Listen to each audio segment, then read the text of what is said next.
টাকা সবসময় সকল সুখ কিনতে পারে না। সৃষ্টিকর্তা এক একজনের জীবন এক এক রকম করে সাজিয়েছেন। কারো কাছে অনেক টাকা থাকার পরেও সে পুরো সুখ পায় না। আবার কোনো গরিব দরিদ্র তার সেই দিন এনে দিন খাওয়ার টাকার মাঝেই সবটুকু সুখ আনন্দ খুঁজে পায়। আপনারা সবাই নিশ্চয়ই ভাবছেন এগুলো কেন বলছি। গল্পের সাথেই থাকুন, আশা করি সবটা বুঝতে পারবেন। সকালবেলা ঘুমিয়ে আছি, তখনই কেউ এসে আমার উপরে পানি ঢেলে দেয়। আমি দৌড় পড়িয়ে বিছানা থেকে উঠি। তখন দেখি আমার ছোট বোন সামিরা দাঁড়িয়ে আছে।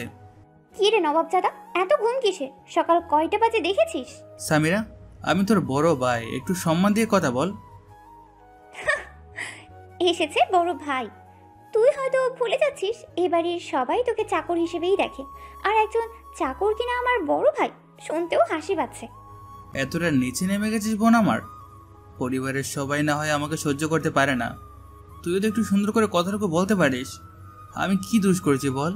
আমি কি তোদের থেকে একটু ভালো ব্যবহার ভালোবাসা পেতে পারি না? এই একদম আমাকে এমন কথা শেখাতে আসবি না, না হলে মাকে বলে এমন মার খাওয়াবো জীবনের শিক্ষা পেয়ে যাবি। এখন নিচে যা, বাবার গাড়িটা পরিষ্কার করে দিতে বলেছে, তারপর আমার কাপড়গুলো কেচে দিবি।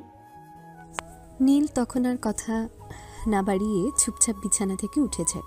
তারপর গায়ের ভেজা গেঞ্জিটা খুলে নেয় আর একটা গামছা গায়ে জড়িয়ে নেয়। প্যান্টটা আর চেঞ্জ করতে পারে না।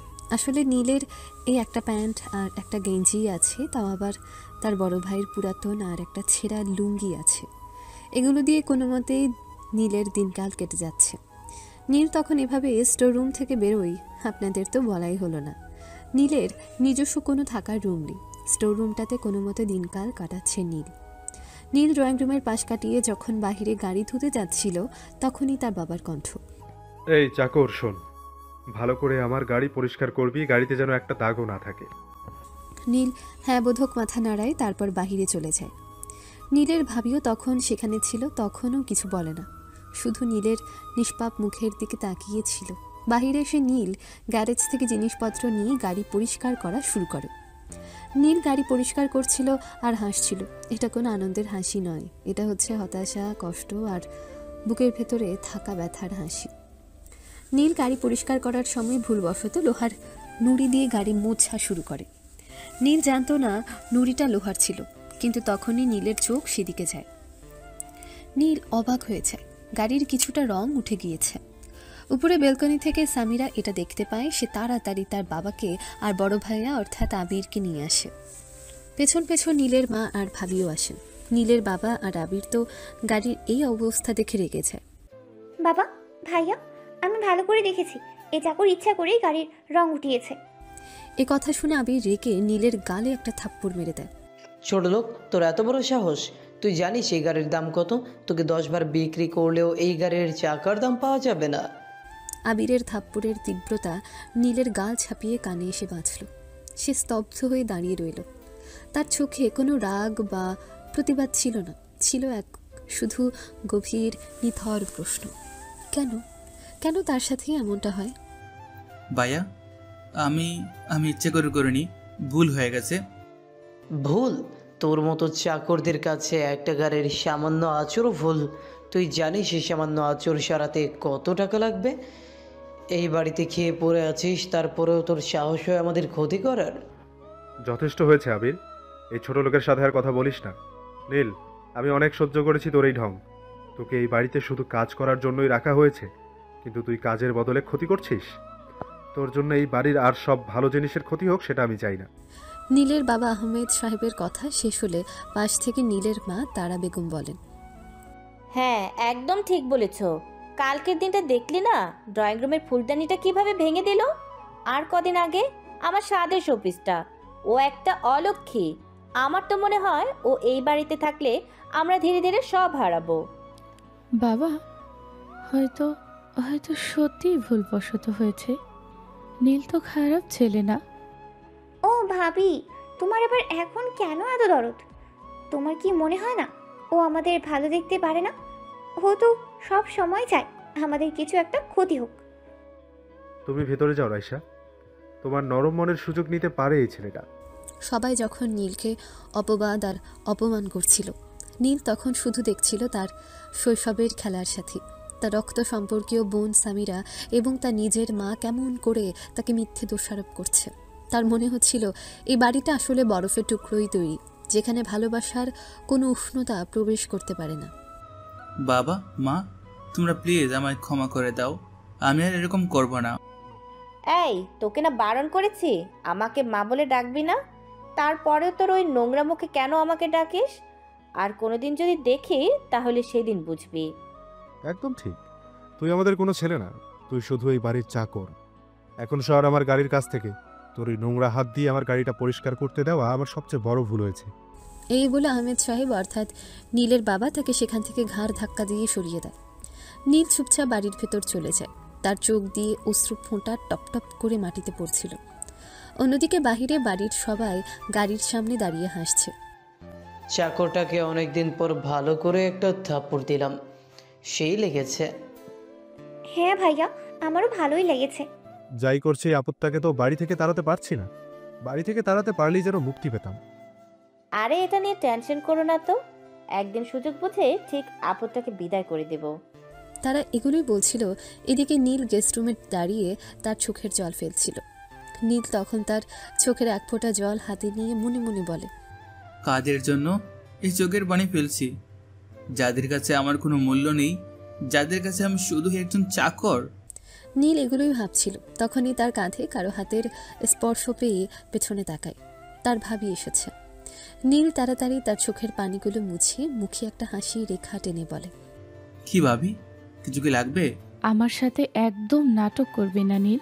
আমি জানি তুই এগুলো সহ্য করতে পারিস না, তোর অনেক কষ্ট হয়, কিন্তু কি করব বল, তারা সবাই যে কেন তোকে এত ঘৃণা করে সেটাই বুঝতে পারি না। কারণগুলো তো তোমার ভালো করে জানা আছে ভাবি। এগুলো কি কোনো কারণ হলো? আরো কত বড় বড় ভুলের পরেও মানুষ ক্ষমা করে দেয়। আচ্ছা বাদ দে, ওনারা সবাই খেয়ে নিয়েছে, তারা উপরে গেলে তুই কিচেন রুমে গিয়ে খেয়ে নিস, আমি সেখানে তোর জন্য খাবার রেখে দিয়েছি। ভাবি, তোমাকে কি কেউ বলেছে আমার জন্য এত কষ্ট করতে? আরে তুই তো আমার ছোট ভাই, তোর জন্য করব না তো কার জন্য করব? আর এখানে কষ্টের কিচ্ছু নেই, আমি এখন যাই, যা বললাম তাই করিস। ঠিক আছে ভাবি। নীলের ভাবি রাইসা তখন সেখান থেকে চলে যায়। কিছুক্ষণ পর নীল চুপি চুপি রুম থেকে বেরিয়ে কিচেন রুমে গিয়ে খাবার খাওয়া শুরু করে। আসলে নীলকে কখনোই সকালে খাবার খেতে দেয় না তার বাড়ির লোকেরা। নীলের ভাবি লুকিয়ে লুকিয়ে খাবার দেয়, তারা দুপুরে খেতে দেয়, আর মাঝে মাঝে রাতে কিছু থাকলে খেতে পায়, না থাকলে খেতে পায় না। এভাবেই এত ধনী পরিবারের একটা ছেলে তার জীবন কাটাচ্ছে। নীল খাবার খেতে খেতে বলল, ধনী পরিবারে জন্ম হলে ধনী হওয়া যায় না, ধনীদের মতো জীবনযাপন করা যায় না, তার সবচেয়ে বড় উদাহরণই মনে হয় আমি। নীল নিঃশব্দে রান্নাঘর থেকে বেরিয়ে আসে। পেটে খাবার গেলেও বুকে জমে থাকা কষ্টের ভারে তার হাঁটা চলায় কোনো শক্তি ছিল না। তার গন্তব্য সেই স্টোর রুম। মনে তার শুধু রায়সা ভাবির দেওয়া সামান্য ভালোবাসার উষ্ণতা, যা এই বরফ ঠান্ডা বাড়িতে একমাত্র টিকে থাকার অবলম্বন। স্টোর রুমের দরজা ঠেলে নীল সবেমাত্র ভেতরে ঢুকতে যাবে, ঠিক তখনই তার ছোট বোন সামিরা এসে সামনে দাঁড়ালো। তার চোখে স্পষ্ট বিরক্তি আর রাগ। কি রে নবাবজাদা, তোর কি কাজের কথা মনে নেই? আমি তোকে কখন আমার কাপড়গুলো কেচে দিতে বলেছিলাম, সেগুলো এখনো স্টোর রুমে এই নোংরা কোণে পড়ে আছে কেন? তোর কি কানে কথা যায় না? সামিরা, আমি এইমাত্র খেয়ে এলাম, ভেবেছিলাম একটু পরেই কাজতে যাব, আমি তো কখনো তোর জন্য বাকি রাখিনি। তোর মতো চাকরের আবার পেট পূজা কিসের? এই বাড়িতে তো জন্ম হয়েছে শুধু কাজ করার জন্য, খাওয়ার জন্য নয়। আর শোন, তুই এখন আর 1 মিনিটও দেরি করতে পারবি না। যা, আমার কাপড়গুলো এখনই ধুয়ে বারান্দায় মেরে দিয়ে আসবি। মনে রাখিস, একটা দাগও যেন না থাকে। নীলের বুকটা আবার মোচড় দিয়ে উঠল। সে তার আপন বোন, তবুও কেন এই চরম অবজ্ঞা? সে কোনো উত্তর না দিয়ে নীরবে মেঝে থেকে কাপড়ের বাস্কেটটা তুলে নিল। এই বাস্কেটে শুধু সামিরার কাপড় নয়, আবির ভাই ও মায়ের নোংরা কাপড়ও রয়েছে। নীল পেছনের উঠোনে গিয়ে কাপড় কাচা শুরু করলো। সাবান আর পানির ঠান্ডায় তার হাত জমে যাচ্ছিল, তবুও সে খুব সাবধানে যত্নের সাথে প্রতিটি কাপড়ের ময়লা পরিষ্কার করলো। এক সময় সে লক্ষ্য করলো আবির ভাইয়ের একটা দামি শার্টের কলারের কাছে জেদি ময়লার একটা ছোট দাগ রয়ে গেছে। অনেক ঘষাঘষির পরেও সেটা উঠল না। অবশেষে সে হাল ছেড়ে সব কাপড় শুকানোর জন্য বারান্দায় দড়িতে মেলে দিল। কাপড় মেলতে মেলতে নীল লক্ষ্য করলো দাগ না ওঠা সেই শার্টের দিকে তার মন বারবার চলে যাচ্ছে। সামান্য একটা দাগ, কিন্তু সামিরা ঠিকই সেটা ধরে তাকে কাল আবার অপমান করবে।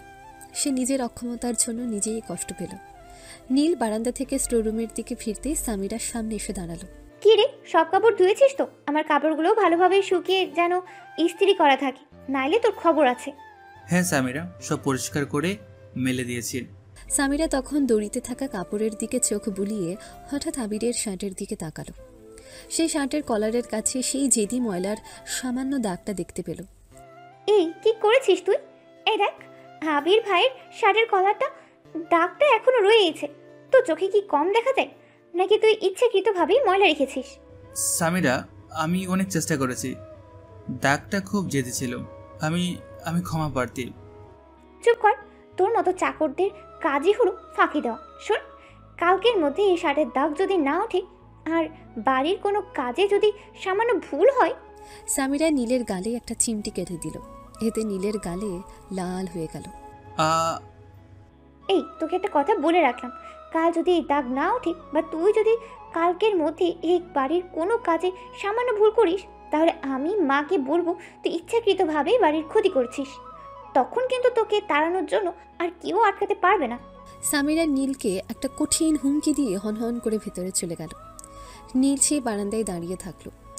হাত দিয়ে গালের জ্বালাটা সে অনুভব করল, কিন্তু তার এই দৈহিক কষ্টের চেয়েও বড় কষ্ট হলো এই ভেবে যে তার আপনজনরা তার সাথে এমন আচরণ করছে। তার মনে হলো পৃথিবীতে তার কোনো স্থান নেই, এই বাড়িতে সে শুধু একজন অবাঞ্ছিত মানুষ। স্টোররুমের খাটে শুয়ে নীল তার ভেজা গেঞ্জিটা খুলে দেখল।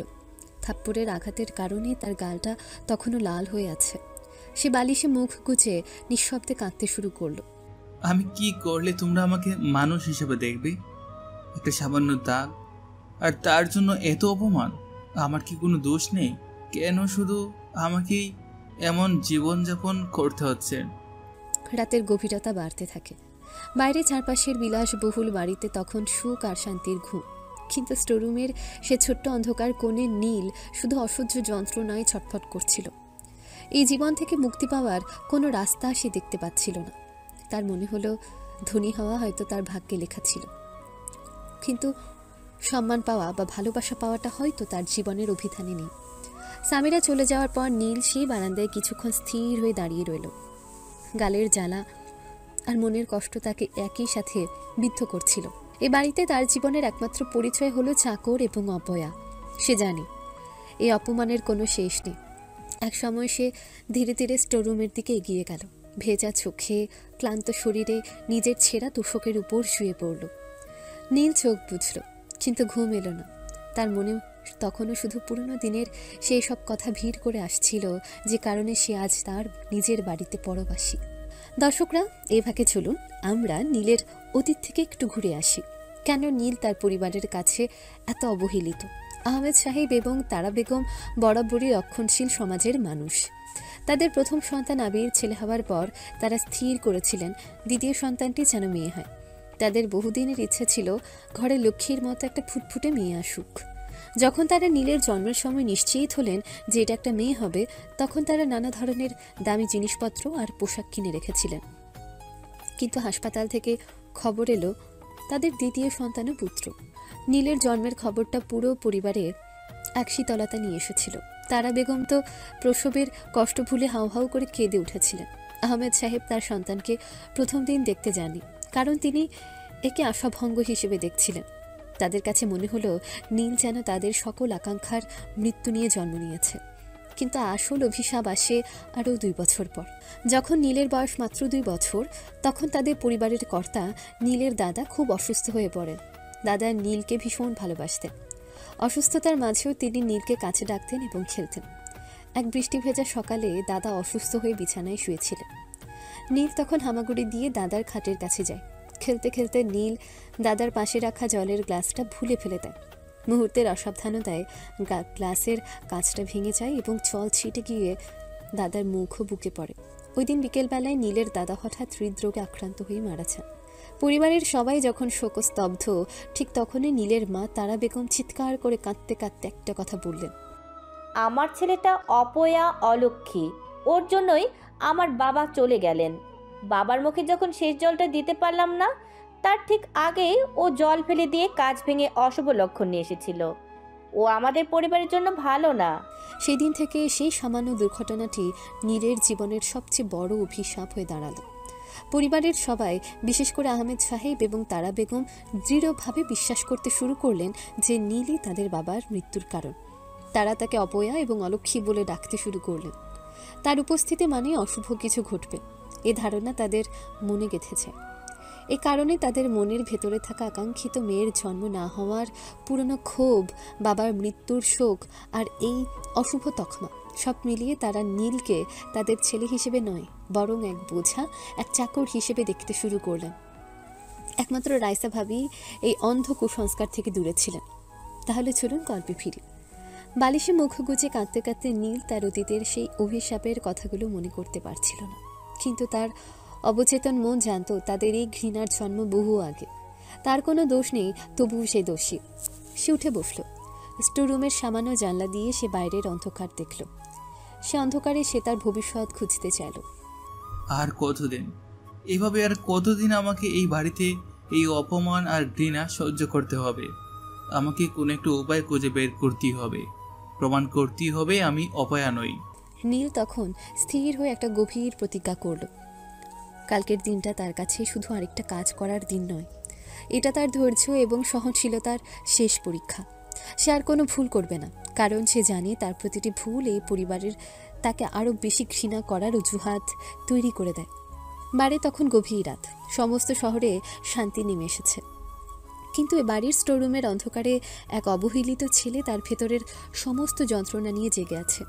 পরের দিনটাও নীলের জীবনে অভিশাপের মতোই এলো। সকালে ঘুম ভাঙল না, বরং গালে জলের ঝাপটা দিয়ে দিনের প্রতিটা ঘন্টা কাটলো গাড়ির টায়ারের ধুলো ছেড়ে, বাথরুম পরিষ্কার করে, আর আবির ও সামিরার পুরনো কাপড় ইস্ত্রি করে। প্রতিটা কাজে সামান্য ত্রুটি পেলেই তারা নীলকে উদ্দেশ্য করে নোংরা কথা বলতো, যেন নীল এই বাড়ির চাকর নয়, তাদের ব্যক্তিগত ঘৃণার পাত্র। দুপুরে খাওয়ার পর যখন বাড়ির সবাই নিজেদের ঘরে বিশ্রামে ব্যস্ত, তখন রাইসা ভাবি চুপি চুপি স্টোররুমের দিকে এলেন।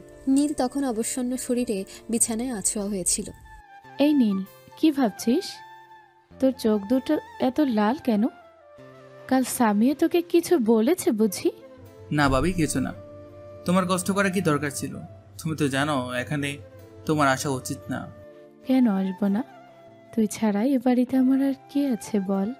তোর কষ্ট দেখলে যে আমারও কষ্ট হয়। তোর ভাই আর তোর পরিবার তোকে এভাবে দেখতে পারে, কিন্তু আমি তো পারি না। শোন, যা হওয়ার হয়েছে, ভুলে যা। বলতে চাইলেও তো বলতে দেয় না ভাবি। সারাদিন শুধু অপমান আর তাচ্ছিল্য। আমার তো মনে হয় আমার আর পড়াশোনা হবে কিনা সেটা জানি না। ভার্সিটিতে ভর্তি হওয়ার স্বপ্ন দেখাটাই আমার কাছে বিলাসিতা মনে হচ্ছে। একদম এসব কথা বলবি না। আমি যতদিন আছি ততদিন তোর পড়াশোনা চলবেই। তোর পড়াশোনা থামানোর ক্ষমতা এই বাড়ির কারণেই। তোর তো আর কয়েকদিনের মধ্যে এইচএসসি পরীক্ষার রেজাল্ট দিবে, তাই না?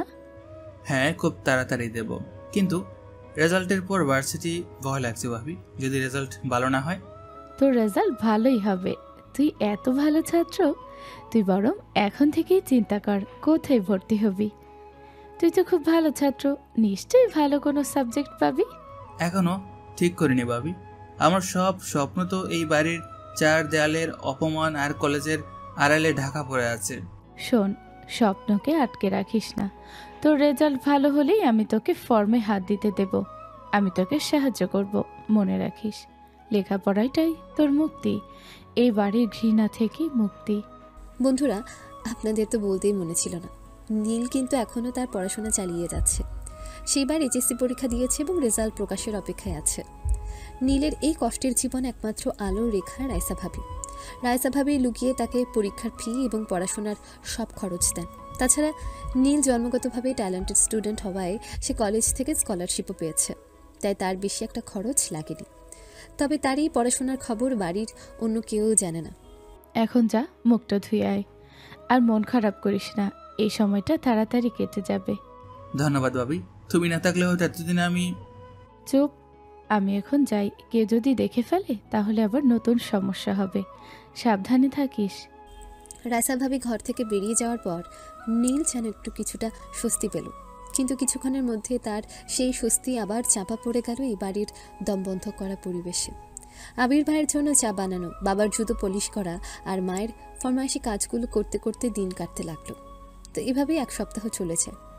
সপ্তাহ জুড়ে একই রকম অপমান, একই রকম কাজ, আর রাইসা ভাবির দেওয়া একটুখানি সাহস নিয়ে নীল নিজেকে টিকিয়ে রাখে।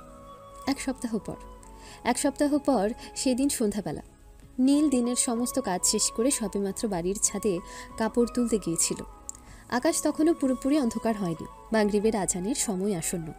সে দ্রুত হাতে কাপড়গুলো গুছিয়ে নিল। তার মন বলছিল আজ হয়তো কোনো খারাপ কিছু ঘটতে চলেছে। নীল কাপড়গুলো হাতে নিয়ে সিঁড়ি বেয়ে নিচে নামছিল। সিঁড়ির মাঝপথ আসতে ড্রয়িং রুমের দিক থেকে সে তীব্র চেঁচামেচির শব্দ শুনতে পেল। ভয়ে ভয়ে সে সিঁড়ি থেকে নেমে ড্রয়িং রুমের দরজার কাছে গিয়ে দাঁড়ালো। দৃশ্য দেখে সে স্তম্ভিত হয়ে গেল। ড্রয়িং রুমের মেঝেতে একরাশ ছেঁড়া টাকা ছড়ানো, আর পাশে রাখা আছে একটা ছোট খালি কাঠের সিন্দুক। আবির, সামিরা, আহমেদ সাহেব এবং তারা বেগম সবাই সেখানেই দাঁড়িয়ে। রাইসা ভাবি একপাশে দাঁড়িয়ে কাঁদছিলেন, তার চোখ ভরা আতঙ্কে। নীলকে দরজায় দেখা মাত্র তারা বেগম যেন পাগল হয়ে গেলেন। এই যে সেই অপয়া, এই চা করে আমার সর্বনাশ করেছে। তুই তুই কি মনে করেছিস তোর নোংরা হাত থেকে এই টাকাও রেহাই পাবে? মা, আমি কিছু করিনি। আমি ছাদ থেকে কাপড় নিয়ে নামছিলাম। একদম মিথ্যা বলবি না। এই সিন্দুকের চাবি সবসময় আমার কাছে থাকে। সিন্দুক ভাঙা, টাকাগুলো সব এভাবে ছিঁড়ে ফেলা, নীল ছাড়াই ঘরের কেউ টাকা চুরি বা নষ্ট করবে না। তুই করেছিস। তোর এত সাহস? মিথ্যা বলছিস? তুই চুরি করে ধরা পড়ে ভয়ে টাকাগুলো নষ্ট করেছিস। নীলের কথা শেষ হওয়ার আগেই আবির তার হাতের কাছে থাকা একটা মোটা লাঠি দিয়ে নীলের পিঠে সজোরে আঘাত করল। ভাইয়া প্লিজ, ব্যথা লাগছে। না না, প্লিজ ওকে মারবেন না, ও কিছু করেনি। আমি বিশ্বাস করি ও এমন কাজ করতে পারে না। রাইসা ভাবি দ্রুত নীলের দিকে এগিয়ে এলেন, কিন্তু সামিরা মাঝখানে এসে তাকে টেনে ধরে ফেলে। থামো ভাবি, তোমার এত দরদ কিসের জন্য? তোমার জন্যই ও সাহস পাচ্ছে। ও একটা চোর। রাইসা, তুমি ভেতরে যাও। তোমার এই অতিরিক্ত সহানুভূতি এই ছেলেকে আরো নষ্ট করছে। আবির, রাইসাকে ঘরে ঢুকিয়ে দরজা বন্ধ করে দে। আবির দ্রুত রাইসা ভাবিকে টেনে পাশের একটা খালি রুমে নিয়ে গেল এবং দরজায় তালা লাগিয়ে দিল। রাইসা ভাবি ভেতর থেকে দরজা পিটিয়ে কাঁদতে লাগলেন, কিন্তু তার চিৎকার বাইরের উন্মত্ততাকে থামাতে পারল না। এরপর শুরু হলো নারকীয় অত্যাচার। তুই আমাদের সম্মান নষ্ট করলি। নে, আমার বাবার হত্যাকারী, তুই আমার সম্পদ ধ্বংস করলি। তিনি নীলের দিকে এগিয়ে এসে তার চুলের মুঠি ধরে বাঁকাতে লাগলেন। আহমেদ সাহেব পা দিয়ে নীলের পেটে আঘাত করে বলে, তোর মতো ছোট লোককে এই বাড়িতে থাকতে দেওয়াটাই আমার সবচেয়ে বড় ভুল। সামিরা পাশ থেকে একটা শক্ত বই ছুঁড়ে মারল নীলের দিকে। দূর হ এই অপয়া। বাড়ির চারজন মিলে একজন নিরস্ত্র অসহায় ছেলেকে নির্মমভাবে মারতে শুরু করলো। নীলের শরীর তখন আর কোনো ব্যথা অনুভব করছিল না, শুধু মনে হচ্ছিল তার নিঃশ্বাস বুঝি বন্ধ হয়ে আসছে। তার চোখে কোনো রাগ বা প্রতিবাদ ছিল না, ছিল শুধু এক গভীর নিথর জিজ্ঞাসা। মারের তীব্রতা এতটাই ছিল যে নীল একসময় দুর্বল হয়ে মেঝেতে লুটিয়ে পড়ল।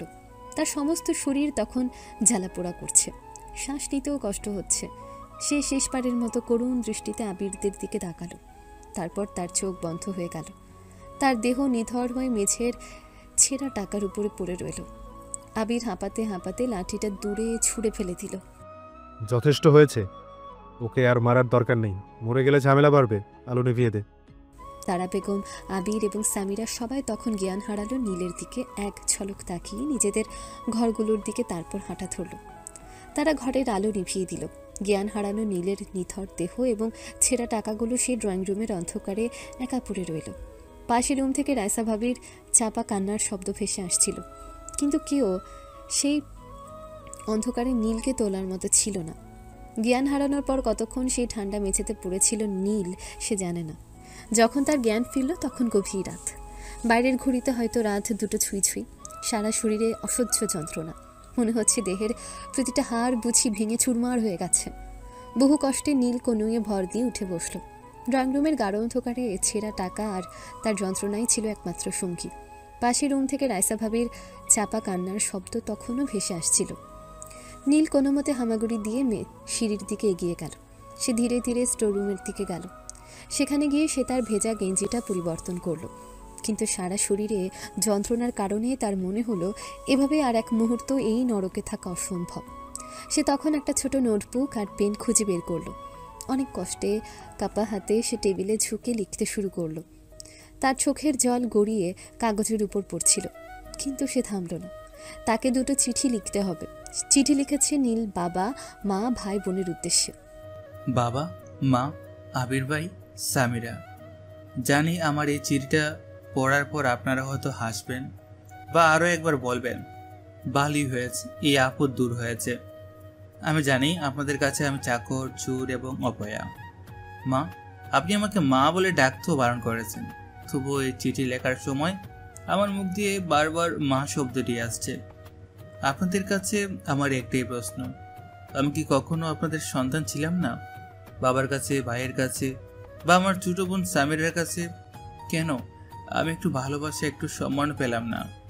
আমার জন্মের সময় আপনারা মেয়ে চেয়েছিলেন, আর আমার দাদার মৃত্যুর জন্য আপনারা আমাকে দোষী বানালেন।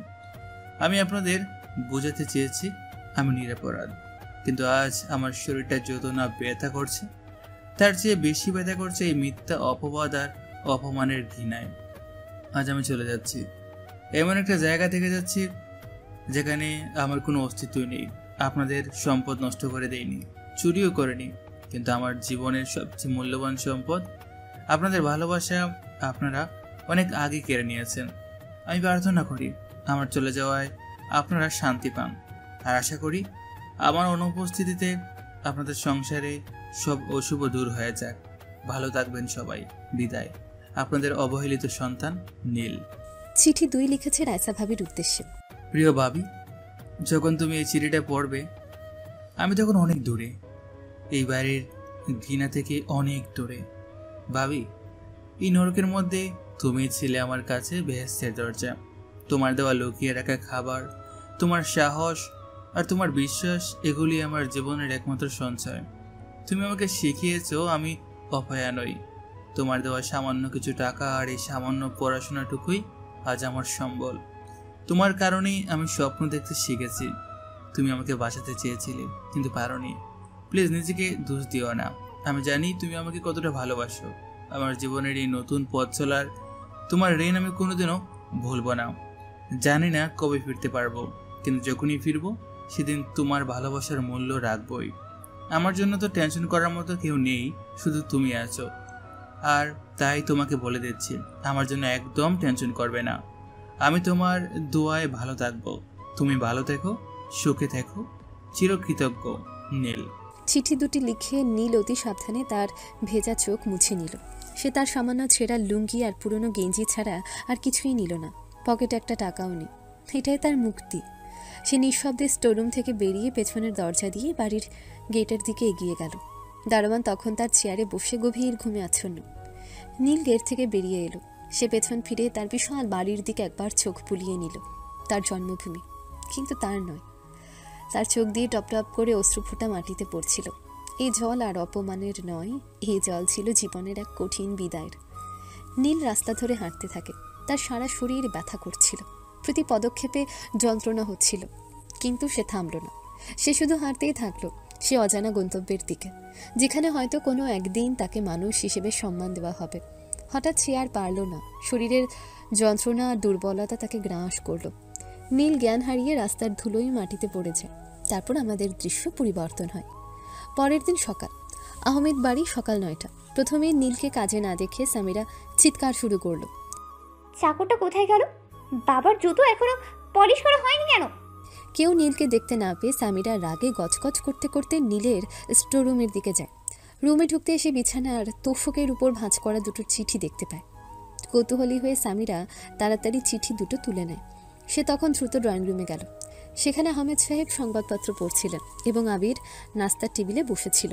বাবা, আবির ভাইয়া, দেখো এই চাকরটা চলে গেছে, এই চিঠি 2টো রেখে গেছে।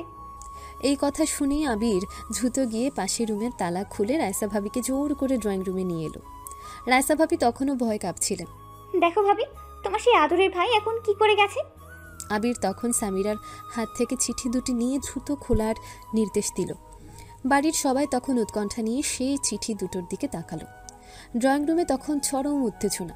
সামিরার হাত থেকে আবির দ্রুত চিঠি দুটো ছিনিয়ে নিল। সে যখন চিঠিগুলো পড়ল তখন তার মুখের রং পাল্টে গেল। নীলের নীরব যন্ত্রণার প্রতিটি শব্দ, তার সেই আকুতি, আমি কি কখনো আপনাদের সন্তান ছিলাম না? যেন তীরের ফলার মতো আঘাত হানল তাদের হৃদয়।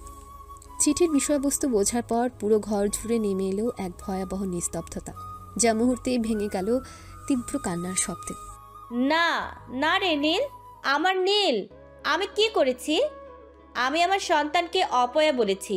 আমি কেমন মা? আহমেদ সাহেব টেবিলে সজোরে আঘাত করে, চোখ দিয়ে জল গড়িয়ে পড়ছে। অলক্ষী, অপয়া, এই কথাগুলো বলে আমি কি ভুলটাই না করেছি? আমি কেন ওকে কখনো বিশ্বাস করিনি? আমি তো ওর বাবা। কাল রাতে ওকে মারার সাহস পেলাম কি করে? ভাইয়া দেখো, ও সত্যি চলে গেছে। আমি ওকে কত অপমান করেছি। আমি যে মিথ্যুক, ও নিরপরাধ ছিল।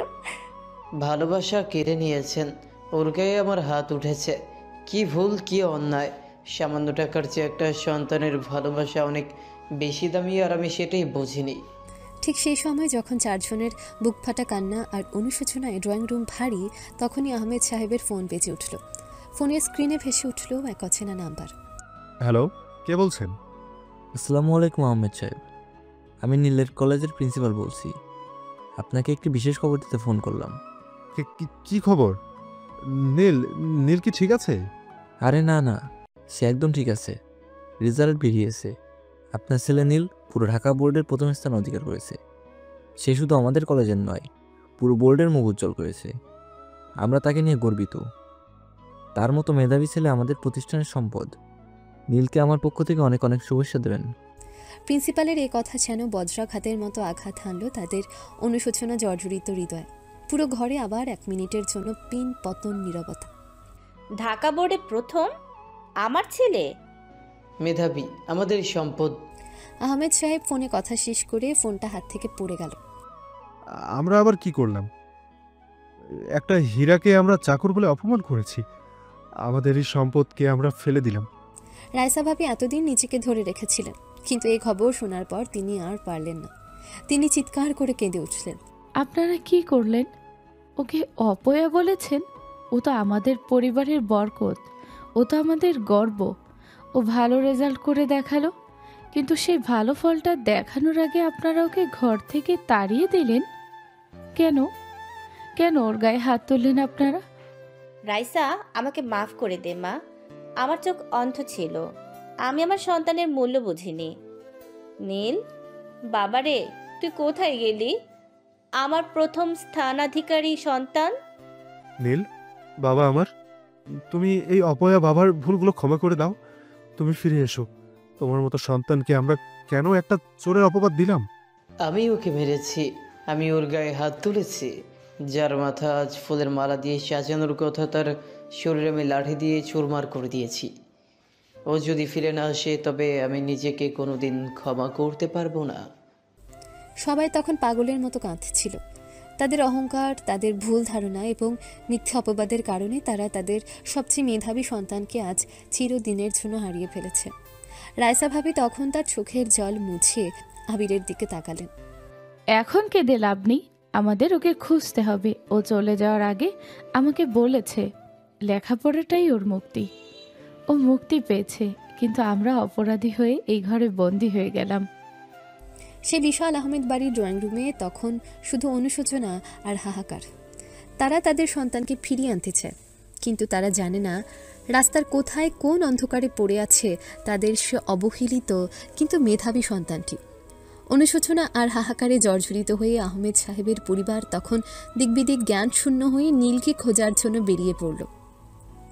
আবির তার গাড়িতে, আহমেদ সাহেব নিজে অন্য একটা গাড়িতে শহরের প্রতিটা রাস্তা, হাসপাতাল আর থানার দিকে ছুটলেন। রায়সা ভাবি আর তারা বেগম শুধু কেঁদে চলেছেন আর প্রার্থনা করছেন। তাদের মনে তখন একটাই প্রশ্ন, তাদের ঢাকা বোর্ডের প্রথম স্থানাধিকারী সন্তান কোথায়? কিন্তু নিয়তি তখন নীলকে অন্য পথে নিয়ে যাচ্ছিল। এই মুহূর্তে আমাদের দৃশ্য আবারও পরিবর্তন হয়।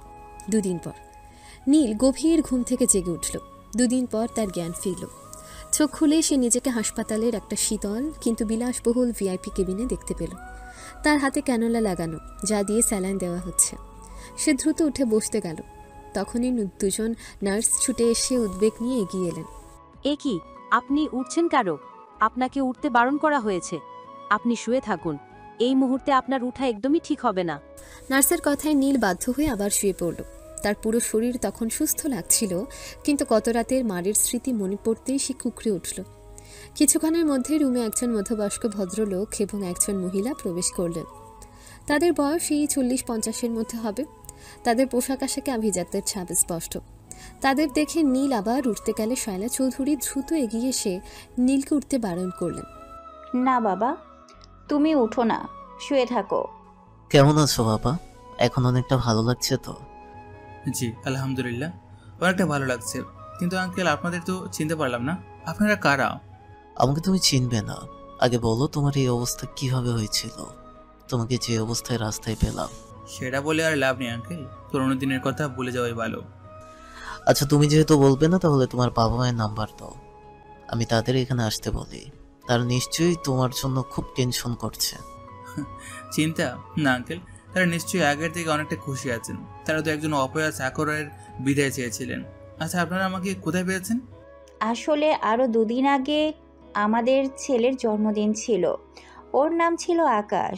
ওর জন্মদিন উপলক্ষে আমরা রাস্তার পাশে সকল গরিব ও অসহায়দের খাওয়াচ্ছিলাম। তখনই রাস্তার পাশ দিয়ে যেতে যেতে এক সময় তোমাকে জ্ঞানহীন অবস্থায় দেখতে পাই। সাথে সাথে তোমাকে এখানে নিয়ে আসি। হিমেল চৌধুরী তখন নীলের হাত ধরে জোর করতে লাগলেন। নীলের তখন চোখের জল আর ধরে রাখা সম্ভব হলো না। সে ফিসফিস করে সবটা খুলে বলল। তার জীবনের সমস্ত ঘৃণা, অপবাদ, দাদার মৃত্যু নিয়ে আসা কুসংস্কার, বাবা মায়ের দুর্ব্যবহার, আবিরের নির্মম প্রহার এবং অবশেষে তার বাড়ি ছেড়ে চলে আসার কারণ। এখানে নীল শুধু তার জীবনের কষ্টগুলো বলল। বোর্ড পরীক্ষার ফলাফলের কথা চিপে গেল। নীলের কথা শুনে শায়লা চৌধুরী আর হিমেল চৌধুরী দুজনেই নীরব হয়ে গেলেন। শায়লা চৌধুরীর চোখ বেয়ে তখন অশ্রু গড়িয়ে পড়ছে। হিমেল চৌধুরী ক্রোধে মুষ্টিবদ্ধ করলেন। আস্তাগফিরুল্লাহ, এমন বাবা মাও হয়? নিজের রক্তকে এভাবে চোরের অপরাধ দেওয়া। আল্লাহ, তুমি এত কষ্ট সয়েছো বাবা। আমরা যদি আর একটু আগে পেতাম তোমাকে। পরিবেশ যখন একটু শান্ত হলো, তখন শায়লা চৌধুরী নীলের কপালে হাত বুলিয়ে দিলেন। বাবা, আমিও তো তোমার মায়ের মতো। তুমি কি আমার একটা আবদার রাখবে? জি বলুন মা। অজান্তে প্রথমবার মা শব্দটি উচ্চারণ করলো। তোমাকে দেখলেই আমার আমার ছেলে আকাশের কথা মনে পড়ে যায়। ওকে আমরা ছোটবেলায় হারিয়েছি, আজও তাকে খুঁজে পাইনি। আমাদের সেই ছেলের শূন্যতাটা আজও পূরণ হয়নি। তুমি কি আমার সেই ছেলের শূন্যতাটা পূরণ করবে? আন্টি, আপনারা এত ভালো, কিন্তু এটা কি বলছেন? আমার মতো একজন... কথা শেষ করতে পারল না। আমার জীবনে অনেক সমস্যা, অনেক ঘৃণা জড়িয়ে আছে। আমি সম্মান গ্রহণ করতে পারবো না। তুমি ভুলে যেও না, তোমার সমস্যার জন্য তুমি দায়ী নও বাবা। আমরা তোমাকে তোমার যোগ্য সম্মান দেব, তোমার যোগ্য শিক্ষা দেব। তুমি কেন মনে করছো তুমি এই সম্মান পাওয়ার যোগ্য নও? আমরা তোমাকে আমাদের ছেলে বানাতে চাই। প্লিজ বাবা, আমাদের ফিরিয়ে দিও না। তুমি কি আমার শূন্য কোলটা ভরিয়ে দেবে না? আমি কি তোমার থেকে মা ডাকটা শুনবো না? শায়লা চৌধুরীর এই আকুতি আর হিমেল চৌধুরীর যুক্তি দুটোই নীলের হৃদয়ে গেঁথে গেল। এই সেই ভালোবাসা যা সে সারা জীবন খুঁজেছিল। রক্তের বাঁধন না থেকেও তারা আজ তাকে আপন করে নিতে চাইছে। আমাকে আপনারা এত সম্মান দিচ্ছেন, আমার কিছু চাওয়ার নেই। আপনারা যদি আমাকে আপনাদের সন্তান হিসেবে গ্রহণ করেন, আমি আপনাদের ঋণ কোনোদিনও শোধ করতে পারবো না। আজ থেকে আপনারা আমার মা বাবা। আলহামদুলিল্লাহ বাবা, তোমার কোনো ঋণ শোধ করতে হবে না। তুমি শুধু সুস্থ হয়ে ওঠো। তুমি যেটুকু পড়তে চাও, যে পথে যেতে চাও, সেই ব্যবস্থা এবার আমি করব। তোমার আসল জীবন এবার শুরু হবে। এক মুহূর্তে নীলের জীবনের সমস্ত অন্ধকার দূর হয়ে গেল। সে পেল এক নতুন জীবন, নতুন পরিবার এবং তার স্বপ্নের ডানা মেলার আসল সুযোগ। এই হাসপাতালের ভিআইপি কেবিনে তখন এক নতুন সম্পর্কের জন্ম হলো, যা রক্তের বাঁধন নয়, বিশ্বাসের বাঁধন। নীলকে নতুন করে পেয়ে হিমেল চৌধুরী এবং শায়লা চৌধুরী যেন আকাশের চাঁদ হাতে পেলেন। তারা নীলকে দ্রুত হাসপাতাল থেকে রিলিজ দেওয়ার ব্যবস্থা করলেন। সেদিন রাতের দিকে নীলকে হাসপাতাল থেকে রিলিজ দেওয়া হয়েছিল। হিমেল চৌধুরী এবং শায়লা চৌধুরী দুজনেই তখন হাসপাতালের ভিআইপি কেবিনে উপস্থিত ছিলেন। নীল তখন হাসপাতালের পোশাক পরিবর্তন করে নতুন ঝকঝক একটা শার্ট পরতে যাচ্ছিল। বাবা, আমি তোমাকে সাহায্য করছি। তোমার পিঠে এখনো ব্যথা আছে। নীল যখন তার গেঞ্জিটা খুলল তখনই শায়লা বেগমের চোখ নীলের পিঠের দিকে গেল। কাল রাতে আবিরের লাঠির আঘাতে নীলের পিঠে গভীর ক্ষতের দাগ ছিল। শায়লা চৌধুরী সেই ক্ষতের দাগগুলো দেখছিলেন আর নীরবে কাঁদছিলেন। কিন্তু হঠাৎ করে তার দৃষ্টি স্থির হয়ে গেল পিঠের ডান দিকে কাঁধের নিচে। সেখানে পাশাপাশি সামান্য দূরত্বে স্পষ্ট 3টা ছোট তিল দেখা যাচ্ছে। তিলগুলো অনেকটা ইংরেজি বর্ণ এলের মতো আকার ধারণ করে আছে। শায়লা চৌধুরীর চোখ বিস্ফারিত হলো। তার নিঃশ্বাস যেন বন্ধ হয়ে এলো। তিনি যেন এক মুহূর্তে 16 বছর আগের সেই ভয়ঙ্কর দিনটাই ফিরে গেলেন। তিনি স্পষ্ট মনে করতে পারলেন তাদের হারিয়ে যাওয়া ছেলে আকাশের পিঠেও ঠিক একই জায়গায় এই 3টা তিল ছিল। এই তিলগুলো আকাশের জন্মের সময় থেকেই ছিল। আল্লাহু আকবার, এ কি দেখছি আমি? তিনি দ্রুত নীলের পিঠের দিকে আরও ঝুঁকে গেলেন। ক্ষতের দাগের ঠিক নিচে সেই 3টা তিল। শায়লা চৌধুরী যেন নিজের চোখকেও বিশ্বাস করতে পারছিলেন না। তিনি বারবার সেই স্থানটিতে হাত বুলিয়ে দেখতে লাগলেন। আন্টি, কি হয়েছে?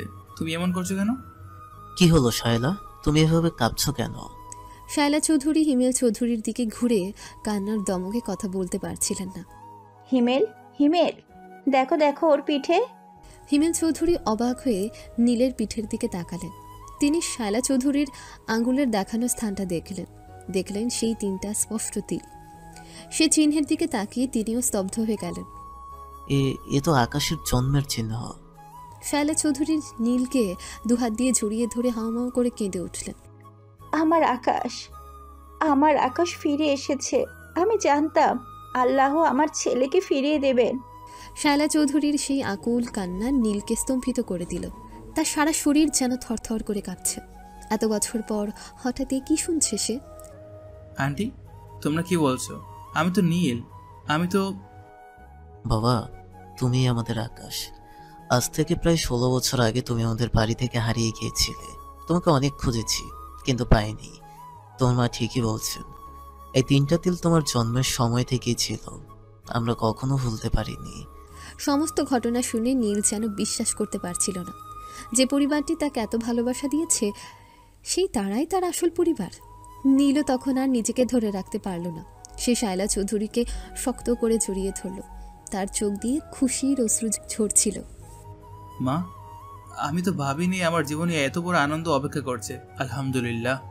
সে হাসপাতালের ভিআইপি কেবিনে তখন এক নতুন আনন্দের ঢেউ। যে ছেলেটি নিজের পরিবারের কাছে অপয়া ছিল সে আজ তার আসল পরিবারকে ফিরে পেল। যে ভালোবাসা সে চুরি করে খুঁজতে যেত, আজ সেই ভালোবাসা তাকে খুঁজে নিল। হিমেল চৌধুরী আর শায়লা চৌধুরীর চোখের জল বুঝিয়ে দিল আজ থেকে নীলের জীবনের তৃতীয় এবং প্রকৃত অধ্যায় শুরু হলো।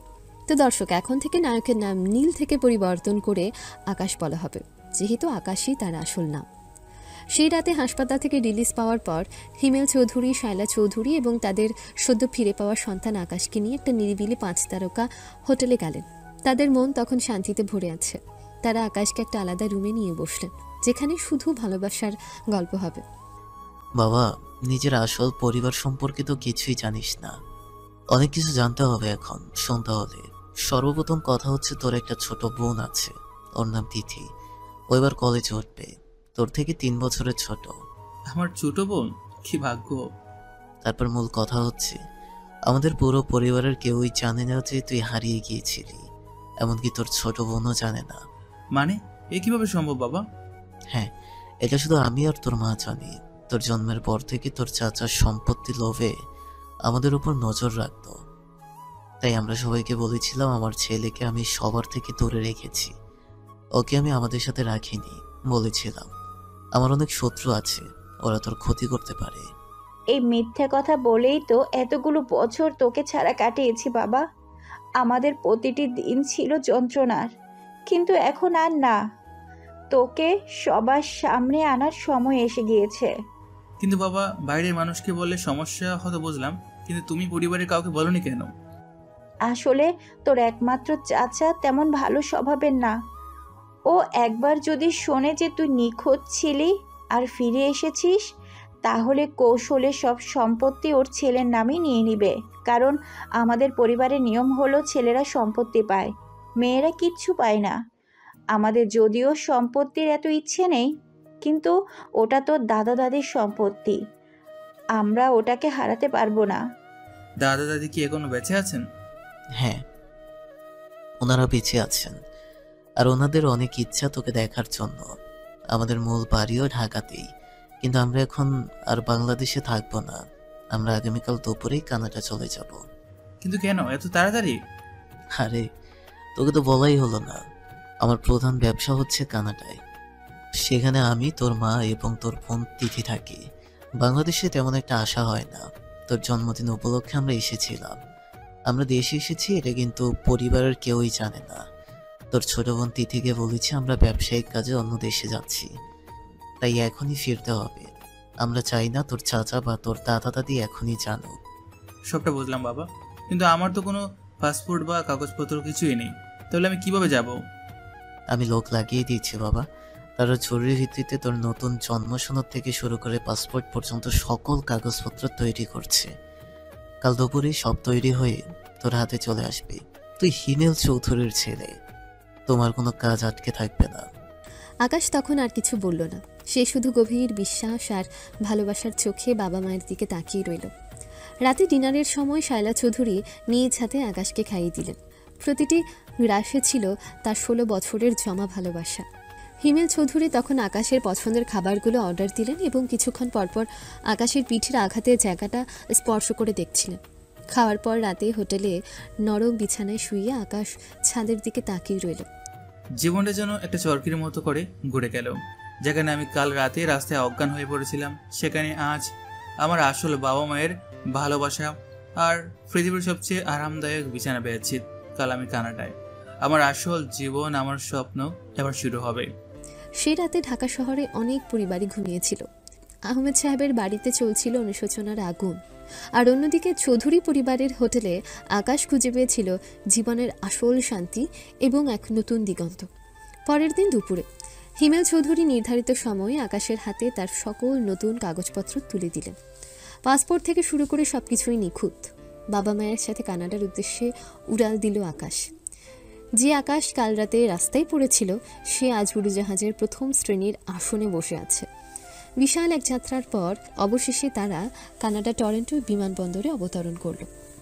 বিমানবন্দর থেকে বেরিয়ে আসতে তাদের ব্যক্তিগত সহকারী জসিম উদ্দিন তাদের রিসিভ করতে এগিয়ে এলেন। জসিমের হাতে ছিল একটা স্বাগত ব্যানার। আসসালামু আলাইকুম স্যার। ম্যাডাম কেমন আছেন? আপনার যাত্রা নিশ্চয়ই ভালো ছিল। স্যার ইনি কি? আমি তো... ওয়ালাইকুম আসসালাম জসিম।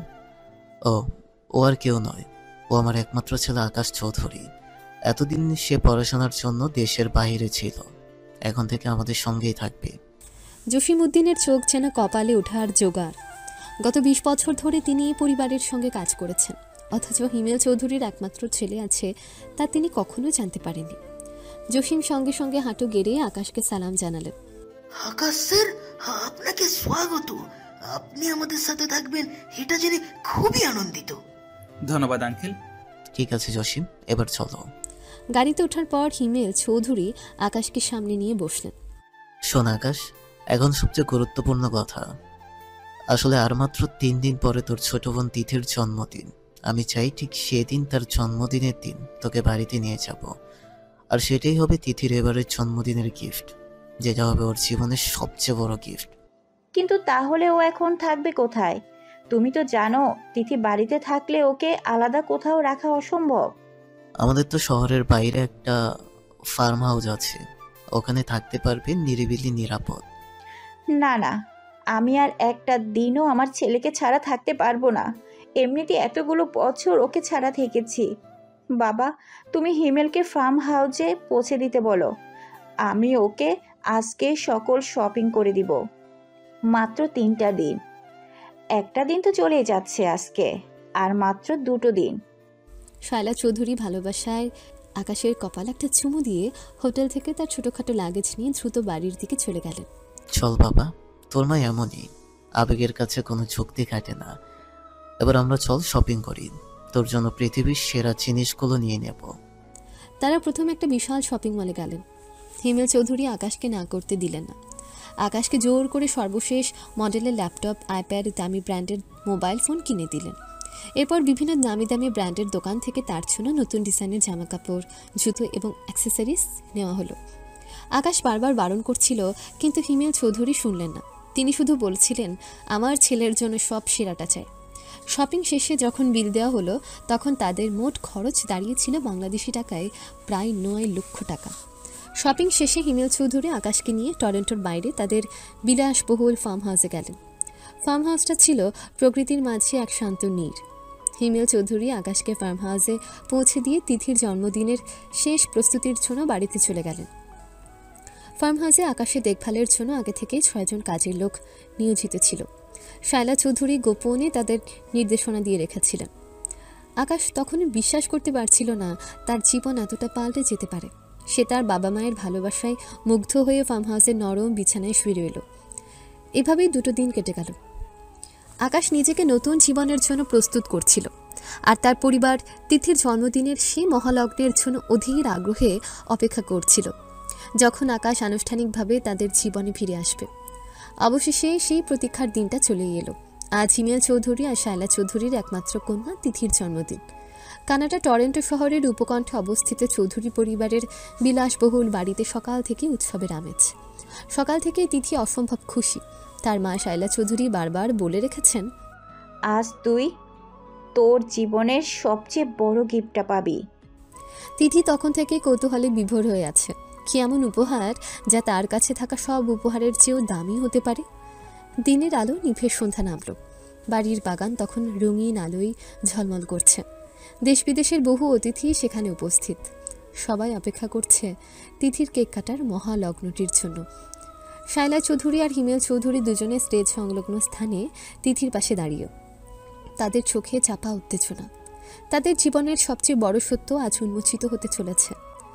সন্ধ্যা ঠিক 7টা। তিথি যখন কেকের সামনে দাঁড়িয়ে মোমবাতি নেভানোর জন্য প্রস্তুত হচ্ছিল, তখনই বাড়ির মেইন গেটের দিক থেকে আগমন ঘটল এক অভূতপূর্ব দৃশ্যের। গেট পেরিয়ে ধীরে ধীরে 3টা কালো বিলাসবহুল গাড়ি প্রবেশ করে অনুষ্ঠান স্থলের কাছাকাছি এসে থামল। গাড়ির দিকে তাকিয়ে অতিথিরাও কিছুটা অবাক। কিন্তু তখনই প্রথম গাড়িটির পেছনের দরজা খুলে বেরিয়ে এলো এক সুদর্শন যুবক। সে যুবকটাই আমাদের আকাশ। তার ড্রেস আপ ছিল নিখুঁত। সে পরেছিল ডিপ ব্লু রঙের একটা ইতালিয়া কাটার স্যুট, ভেতরে ছিল ধবধবে সাদা শার্ট, ডান হাতে একটা দামি ব্রেসলেট এবং পায়ে চকচকে কালো চামড়ার জুতো। তার চুলগুলো স্টাইলিশভাবে ব্যাক ব্রাশ করা, আর মুখে ছিল এক আত্মবিশ্বাসী হাসি। তার চলাফেরায় ছিল আভিজাত্য এবং শিক্ষা। 1 সপ্তাহ আগেও যে ছেলেটি ময়লা জামা আর ছেঁড়া গেঞ্জি পরে অপমানিত হতো, সে আজ যেন সম্পূর্ণ নতুন রূপে আবির্ভূত। আকাশ ধীরে ধীরে গাড়ির পাশ থেকে স্টেজের দিকে এগিয়ে যেতে শুরু করলো। তার আগমন যেন মুহূর্তে অনুষ্ঠানের কেন্দ্রে পরিণত হলো। তখনই শায়লা চৌধুরী, যার চোখ দিয়ে তখন আনন্দাশ্রু ঝরছিল, তিথির কানে কানে খুব আলতো করে কথাটা বললেন, তিথিমা, এটা হচ্ছে আকাশ, তোমার বড় ভাই, তোমার জীবনের সবচেয়ে বড় উপহার। মায়ের কথাটা শোনা মাত্রই তিথির চোখ দুটো বড় বড় হয়ে গেল। তার কৌতূহল এক মুহূর্তে রূপান্তরিত হলো তীব্র আবেগে। এতদিন সে ভাবতো তার কোনো ভাই নেই। তিথি আর এক মুহূর্ত সেখানে দাঁড়িয়ে না থেকে, কোনো দিকে না তাকিয়ে দৌড়ে গিয়ে আকাশকে শক্ত করে জড়িয়ে ধরল। তিথি আকাশকে জড়িয়ে ধরে, ভাইয়া ভাইয়া। তিথি তখন হাউমাউ করে কেঁদে দিল। এত বছর ধরে তার মনে যে ভাইয়ের অভাব ছিল, তা আজ পূরণ হলো। আকাশও তখন চোখ বন্ধ করে তিথিকে বুকে চেপে ধরল। সেই ভালোবাসা তার জীবনের সমস্ত কষ্ট ধুয়ে মুছে দিল। আকাশের চোখ দিয়েও তখন টপটপ করে পানি গড়িয়ে পড়ছিল। ছোট্ট বোন আমার, তুই আমাকে এত ভালোবাসিস? আকাশ তখন তিথিকে তার বুক থেকে আলতো করে তুলে ধরল, তার কপালে একটা চুমু দিল। তুমি সত্যিই আমার ভাইয়া? কোথায় ছিলে এতদিন? মা বলছিল তুমি বাহিরে পড়াশোনা করতে গেছো, কিন্তু তুমি তো কখনো আসোনি। হ্যাঁ বোন, আমি তোর ভাইয়া। আমি আসলে অনেক দূরে ছিলাম, এখন আর যাব না। এখন থেকে তোর পাশেই থাকবো, প্রতিটা জন্মদিনে, প্রতিটা উৎসবে। আকাশের বাবা মাইক্রোফোনে হাতে নেয়, তার চোখে জল। আজকের রাতটা আমাদের পরিবারের জন্য এক ঐতিহাসিক রাত। তিথিকে ওর মা বলেছিল আজ সে জীবনের সবচেয়ে বড় উপহার পাবে। আমার ছেলে আকাশকে আজ আমরা আনুষ্ঠানিকভাবে আপনাদের সবার সামনে নিয়ে এলাম। যে সন্তানকে আমরা হারিয়েছিলাম সে আজ ফিরে এসেছে। সবাই আমার ছেলে আকাশকে স্বাগত জানান। করতালির শব্দে অনুষ্ঠান প্রাঙ্গণ মুখরিত হয়ে উঠল। সবাই আকাশকে স্বাগত জানালো। তিথি তার ভাইকে পাশে নিয়ে কেক কাটলো। আনন্দ আর ভালোবাসার মাঝে সেই রাতের জন্মদিনের অনুষ্ঠান শেষ হলো। তিথি তার ভাই আকাশকে এক মুহূর্তের জন্য ছাড়তে চাইছিল না। সে রাতে আকাশ শুধু তার নতুন পরিবার নয়, তার নতুন জীবনটাও ফিরে পেল। তিথির জন্মদিনের জমকালো অনুষ্ঠান শেষ হলো গভীর রাতে। অতিথিরা সবাই বিদায় নেওয়ার পর চৌধুরী পরিবারের 4 জন সদস্য ড্রয়িং রুমে এসে বসলেন। হিমেল চৌধুরী, শায়লা চৌধুরী, তিথি এবং তাদের দীর্ঘদিনের হারানো সম্পদ আকাশ। ঘরে তখন এক শান্ত স্নিগ্ধ পরিবেশ। তিথি তখন আকাশকে এক মুহূর্তের জন্য কাজ ছাড়া করছে না। সে আকাশের হাত শক্ত করে ধরে সোফায় বসেছিল। ভাইয়া, তুমি এত ভালো। মা সারাদিন বলছিল আমি সবচেয়ে ভালো গিফটটা পাবো, কিন্তু আমি ভাবিনি তুমি হবে সেই গিফট। আচ্ছা ভাইয়া, তুমি কি সত্যি সত্যি আর চলে যাবে না? না রে পাগল, আর কোথাও যাব না, তোর পাশে, মা বাবার পাশে। এখন থেকে এখানেই আমার ঠিকানা। শায়লা চৌধুরী 2 ভাই বোনকে একসাথে দেখে চোখের জল মুছলেন।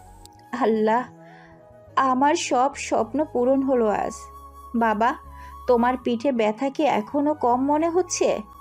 আজ রাতে শান্তিতে ঘুমাও। না মা, এখন আর কোনো ব্যথা নেই। তোমাদের ভালোবাসা পেয়েছি, এর চেয়ে বড় ঔষধ আর কি হতে পারে? তুই এমন কথা বলিস না বাবা। শোন, তোর রেজাল্ট নিয়ে তো কোনো কথাই হয়নি। তুই এইচএসসিতে ঢাকা বোর্ডে প্রথম হয়েছিস। এ আমাদের জন্য কতটা গর্বের তা তুই ভাবতেও পারছিস না। বাবা, এটা তো পুরনো কথা। তোর রেজাল্টের কাগজপত্র আমি লোক দিয়ে আনিয়ে নিয়েছি। এখন আমরা তোর ভর্তির ব্যবস্থা করব। তুই কোথায় পড়তে চাস? তোর পছন্দের সেরা ইউনিভার্সিটি কোনটা? বাবা, আমি আসলে ব্যবসা নিয়ে পড়াশোনা করতে চাই। আপনার ব্যবসা আমি কাছ থেকে দেখতে চাই এবং শিখতে চাই। আমি আপনাকে সাহায্য করতে চাই। আর যদি সুযোগ হয়, আমি ইউনিভার্সিটি অফ আলবার্টা থেকে পড়তে চাই। সাবাস, আমি এটাই চেয়েছিলাম। তোর মতো একজন মেধাবী ছেলে আমার ব্যবসাকে এগিয়ে নিয়ে যাবে। ইউনিভার্সিটি অফ আলবার্ট খুব ভালো পছন্দ। আমি কালই তোর ভর্তির ব্যবস্থা করছি। শায়লা চৌধুরী তখন কফি আর কিছু মিষ্টি নিয়ে এলেন। তিনি নিজ হাতে আকাশকে কফি এগিয়ে দিলেন। বাবা, এটা ধর, আর এই দেখ। তিনি আকাশের হাতে একটা চাবির রিং ধরিয়ে দিলেন, তাতে একটা দামি গাড়ির চাবি ঝুলছে। এটা তোর প্রথম উপহার, একটা গাড়ি। এখন থেকে তুই আর কোনো কাজে কষ্ট করবি না। মা, এত দামি গাড়ি? এর কোনো দরকার ছিল না। দরকার ছিল বাবা, তো সম্মানটা বজায় রাখার দরকার ছিল। আজ থেকে তুই হিমেল চৌধুরীর ছেলে। এখন থেকে তুই শুধু আকাশ। এবার ভাইয়া, তুমি আমাকে রোজ সকালে কলেজে নামিয়ে দেবে।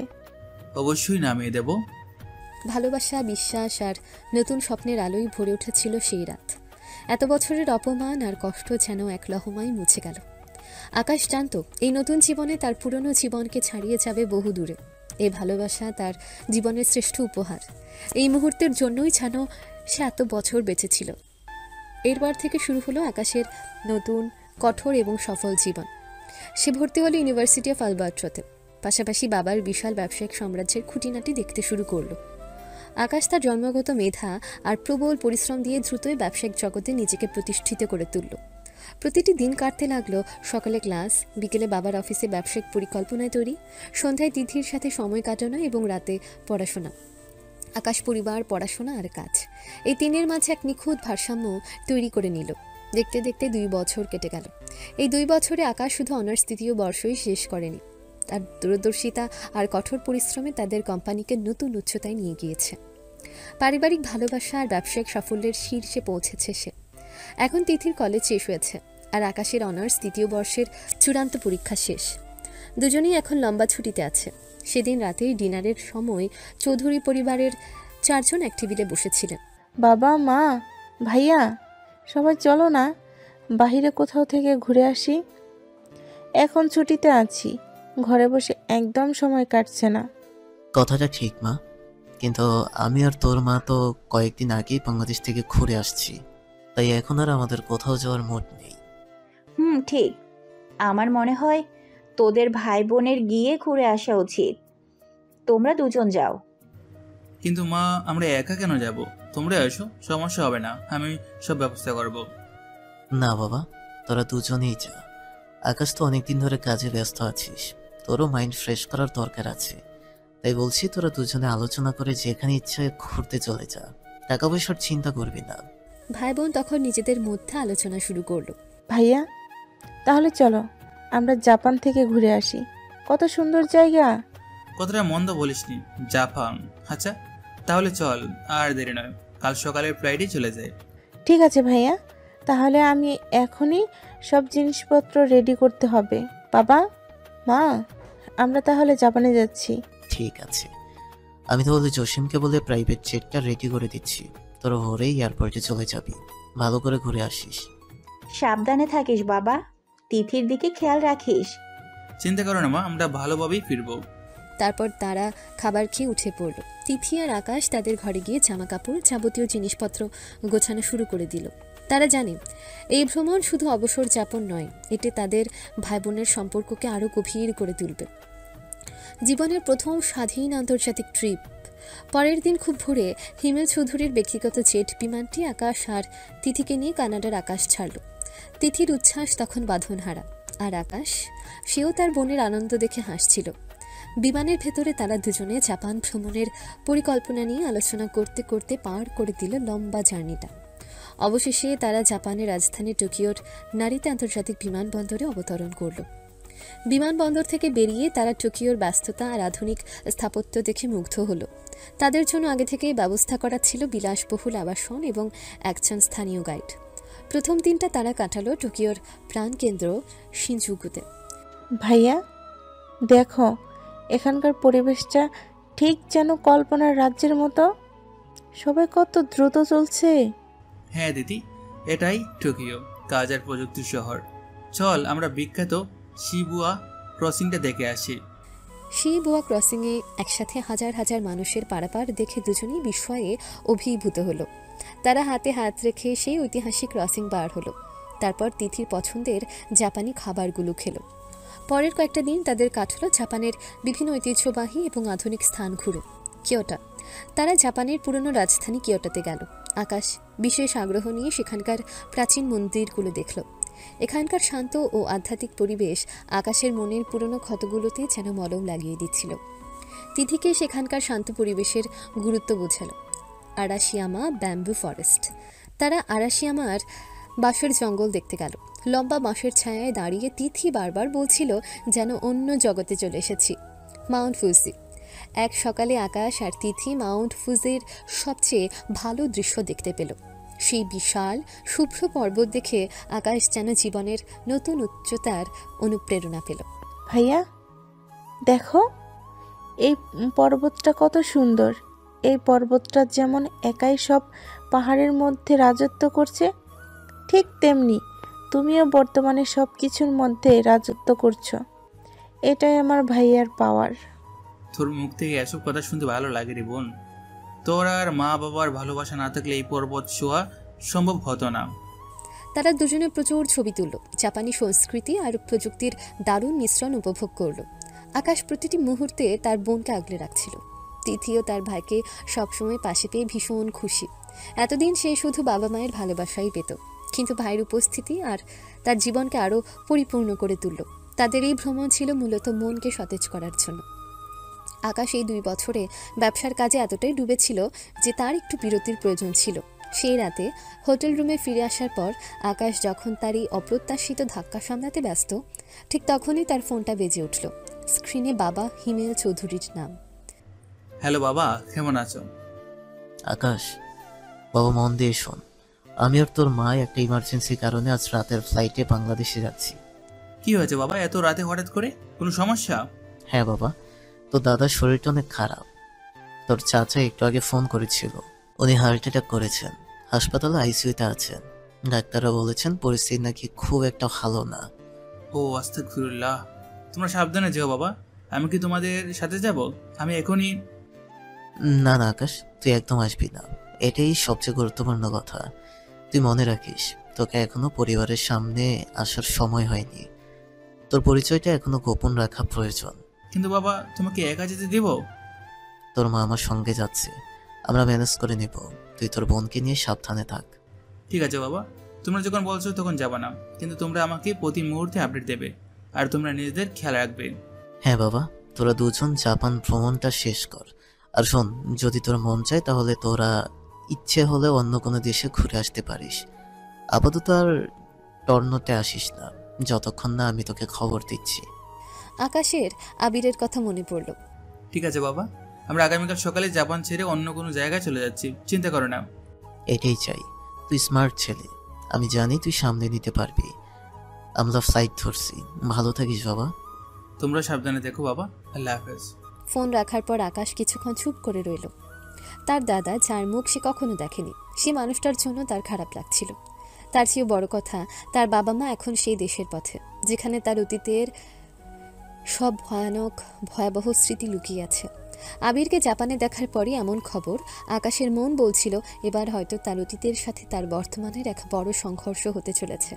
টোকিও থেকে বিদায় নিয়ে আকাশ আর তিথি যখন মালয়েশিয়ার পথে, ঠিক তখনই হিমেল চৌধুরী আর শায়লা বেগম দীর্ঘ পথ পাড়ি দিয়ে বাংলাদেশে পৌঁছালেন। বিমানবন্দর থেকে বেরোতেই ফোন এলো। ফোন ধরলেন হিমেল চৌধুরী। হ্যালো, হ্যাঁ কি বলছেন? বাবা এখন কেমন আছেন? স্যার, রিয়াজ চৌধুরী স্যার এখন বিপদমুক্ত। উনি এখন আগের চেয়ে অনেক ভালো আছেন। ডাক্তাররা তাই তাকে বাড়িতে নিয়ে যেতে বলেছেন। এখন উনি বাড়িতে আছেন। খবরটা শুনে হিমেল চৌধুরী আর শায়লা বেগমের মুখে স্বস্তির হাসি ফুটল। তারা হাসপাতালে না গিয়ে সোজা চৌধুরী মেনশনের দিকে রওনা দিলেন। বিশাল বাড়িতে ঢুকতে ছোট চাচা ও পরিবারের অন্যান্য সদস্যরা তাদের অভ্যর্থনা জানালেন। কুশল বিনিময়ের পর হিমেল চৌধুরী জানতে পারলেন তার অসুস্থ বাবা রিয়া চৌধুরী এখন দোতলার লাইব্রেরি রুমে বিশ্রাম নিচ্ছেন। তারা দুজন যখন সাবধানে লাইব্রেরি রুমে প্রবেশ করলেন, রিয়া চৌধুরী তখন চোখ বন্ধ করে ইজি চেয়ারে বসেছিলেন। পাশে বসেছিলেন জোবেদা চৌধুরী, অর্থাৎ আকাশ আর তিথির দাদি। বাবা কেমন আছেন? আমরা এসে গেছি। রিয়াজ চৌধুরী চোখ খুললেন। তার দৃষ্টিতে দুর্বলতা থাকলেও কথায় ছিল দৃঢ়তা। রিয়াজ চৌধুরী হিমেল চৌধুরীকে দেখে বলে, এসেছিস, ভালো করেছিস। আমি জানতাম আমার কিচ্ছু হয়নি। এক মুহূর্ত চুপ থেকে বলে, কিন্তু তুই আজও একা এসেছিস। আমার কি আমার দাদু ভাইকে দেখার কোনো অধিকার নেই? হিমেল চৌধুরী চুপচাপ দাঁড়িয়ে রইলেন। এত বছর পর বাবারই আবেগাপ্লুত প্রশ্নে কি বলবেন তিনি বুঝতে পারছিলেন না। কি ব্যাপার, চুপ করে আছিস কেন? জবাব দে। তখনই পাশ থেকে জোবেদা চৌধুরী কথা বললেন। ও কি আর বলবে? তোমার ছেলেদের মধ্যে ঝামেলার কারণেই তো এসব হচ্ছে। তুমি তো জানো হিমেল কেন এত বছর ধরে অভিমানে দূরে ছিল। দাদির কথা শেষ না হতেই ছোট চাচা, যিনি এতক্ষণ দরজার কাছ থেকে সব কিছু শুনছিলেন, তিনি দ্রুত ঘরে ঢুকলেন এবং হিমেল চৌধুরীর সামনে গিয়ে হাঁটু গেড়ে বসলেন। ভাইয়া প্লিজ আমাকে ক্ষমা করে দে। আমি আমার ভুলটা বুঝতে পেরেছি। আমি মানছি এতদিন আমি অনেক ভুল করেছি, যা করা আমার উচিত হয়নি। কিন্তু আমি কথা দিচ্ছি ভবিষ্যতে আর এমন কিছু হবে না। প্লিজ ভাইয়া, তুই আমার ভাতিজাকে দেশে নিয়ে আয়। আমাদের সকলেরই ইচ্ছা ওকে একবার চোখে দেখার। হিমেল চৌধুরী তার ছোট ভাইয়ের দিকে তাকালেন। চোখে পুরনো অভিমান থাকলেও এখন সেখানে মিশে আছে এক নতুন আশা। কিন্তু দেশে তো আমার অনেক শত্রু আছে। আকাশের সুরক্ষার একটা প্রশ্ন আছে। বডিগার্ডকে ঘাস খেতে রেখেছি? তোরা বিদেশ থেকে আসছিস, তোদের সুরক্ষার কথা তো আমিই দেখব। না বাবা, ওর বডিগার্ড প্রয়োজন হয় আমাদের থেকেও বেশি। বুঝতে পারছো না, সে এখন কানাডার টপ বিজনেসম্যান। তার কাজ শুধু ব্যবসা নয়, তার সাথে সুরক্ষাটাও প্রয়োজন। আচ্ছা, আমি আকাশের বডিগার্ডদের ইমার্জেন্সি বাংলাদেশে আসতে বলছি। হিমেল চৌধুরীর কথা শুনে পুরো ঘর যেন স্তব্ধ হয়ে গেল। কানাডার টপ বিজনেসম্যান? হ্যাঁ হিমেল বাবা, নিয়ে আয়। আমি দেখতে চাই আমার সেই দাদু ভাইকে, যে কিনা মাত্র 2 বছরের মধ্যে কোম্পানিকে কানাডার টপ কোম্পানিতে পরিণত করেছে। সে এলে আমার সব কষ্ট দূর হয়ে যাবে। ওদের ভাই বোন দুজনকে একসাথে আসতে বল। দিদি ভাইকেও দেখি না অনেক দিন হলো। হ্যাঁ বাবা, ওরা দুজন একসাথেই আছে, কিন্তু এমনিতেই অনেক জার্নি করছে। আজকে আরেক দেশে যাওয়ার কথা ছিল। এখন আবার জার্নি করলে যদি অসুস্থ হয়ে পড়ে? তুমি আকাশকে কল করো, জিজ্ঞেস করো তারা দুজন সুস্থ আছে কিনা। যদি সুস্থ থাকে তাহলে চলে আসতে বলো। ওরা কি কোথাও ঘুরতে গিয়েছে নাকি? হ্যাঁ বাবা, ভাই বোন দুজনে একসাথে ছুটি পড়েছে, তাই একেবারে ওয়ার্ল্ড ট্যুর দিচ্ছে। হিমেল চৌধুরী তখন পকেট থেকে মোবাইলটা বের করে আকাশকে কল করলেন। হ্যালো। হে বাবা, কেমন আছো তোমরা? দাদা কেমন আছেন? হ্যাঁ, আমরা ভালোই আছি, তোর দাদাও ভালো আছেন। আচ্ছা এখন শোন, তোরা এখন কোন দেশে আছিস আর শরীর স্বাস্থ্য কেমন? হে বাবা, আলহামদুলিল্লাহ আমরা সুস্থ আছি। আর আমরা তো আজকে সকালেই মালয়েশিয়ায় চলে এসেছি। তাহলে তোরা আজকে বাংলাদেশে চলে আয়, আসলে তোর দাদা তোদের দেখতে চেয়েছেন। ঠিক আছে বাবা, সমস্যা নেই, স্মৃতির সাথে কথা বলে দিচ্ছি। বাবা, আসছি আমরা। আর শোন, বাংলাদেশে আমাদের শত্রু বেশি, তাই তোর বডিগার্ডরা আজকেই আসছে, তারা তোকে এয়ারপোর্ট থেকে পিক করবে। ঠিক আছে বাবা, সমস্যা নেই। হিমেল সাহেব কল কেটে দিলেন। ঘরের এক কোণে ছোট চাচার মেয়ে এতক্ষণ কান পেতে সব কথা শুনছিল। সে দেখছিল যে ভাইকে নিয়ে তার বাবা এতদিন ঝগড়া করত, সে ভাইয়া আজ এত বড় বিজনেসম্যান। তার চোখে মুখে ছিল মিশ্র অভিব্যক্তি, বিস্ময়, ঈর্ষা আর কৌতূহল। মালয়েশিয়া থেকে ফ্লাইট ধরার জন্য প্রস্তুত হলো আকাশ আর তিথি। হিমেল চৌধুরীর নির্দেশ ছিল তাড়াতাড়ি বাংলাদেশে পৌঁছানো। আকাশের বডিগার্ডরা প্রস্তুত হচ্ছিল কানাডা থেকে বাংলাদেশে আসার জন্য। আকাশ আর তিথি যেন এক রাজকীয় মিশনে রওনা হলো। দীর্ঘ জার্নি শেষে আকাশ আর তিথি ঢাকার হজরত শাহজালাল আন্তর্জাতিক বিমানবন্দরে অবতরণ করল। বিমানবন্দর থেকে বেরোতেই এক অভূতপূর্ব দৃশ্য। তাদের জন্য আগেই ব্যবস্থা করা হয়েছিল 16 জন সুঠাম দেহের বডিগার্ড। বডিগার্ডদের পরনে ছিল কালো স্যুট, কানে ওয়্যারলেস ইয়ারফোন এবং হাতে ছিল নিরাপত্তা সরঞ্জাম। তারা দুটো গ্রুপে বিভক্ত হয়ে আকাশ আর তিথির চারপাশে নিরাপত্তা বলয় তৈরি করল। একদল আকাশকে এবং অন্য দল তিথিকে ঘিরে নিল। বিমানবন্দর থেকে বেরিয়ে তাদের গন্তব্য চৌধুরী মেনশন। বডিগার্ডরা আকাশ আর তিথিকে তাদের জন্য প্রস্তুত রাখা বুলেট প্রুফ কালো SUV গাড়িতে তুলে দিল।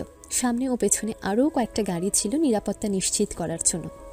16 জন বডিগার্ডের নিরাপত্তা বেষ্টনীতে হিমেল চৌধুরীর একমাত্র ছেলে আকাশ চৌধুরীর বাংলাদেশে ফেরাটা যেন কোনো হলিউড সিনেমার দৃশ্য। চৌধুরী মেনশনের মেইন গেটে তখন ছিল থমথমে পরিবেশ।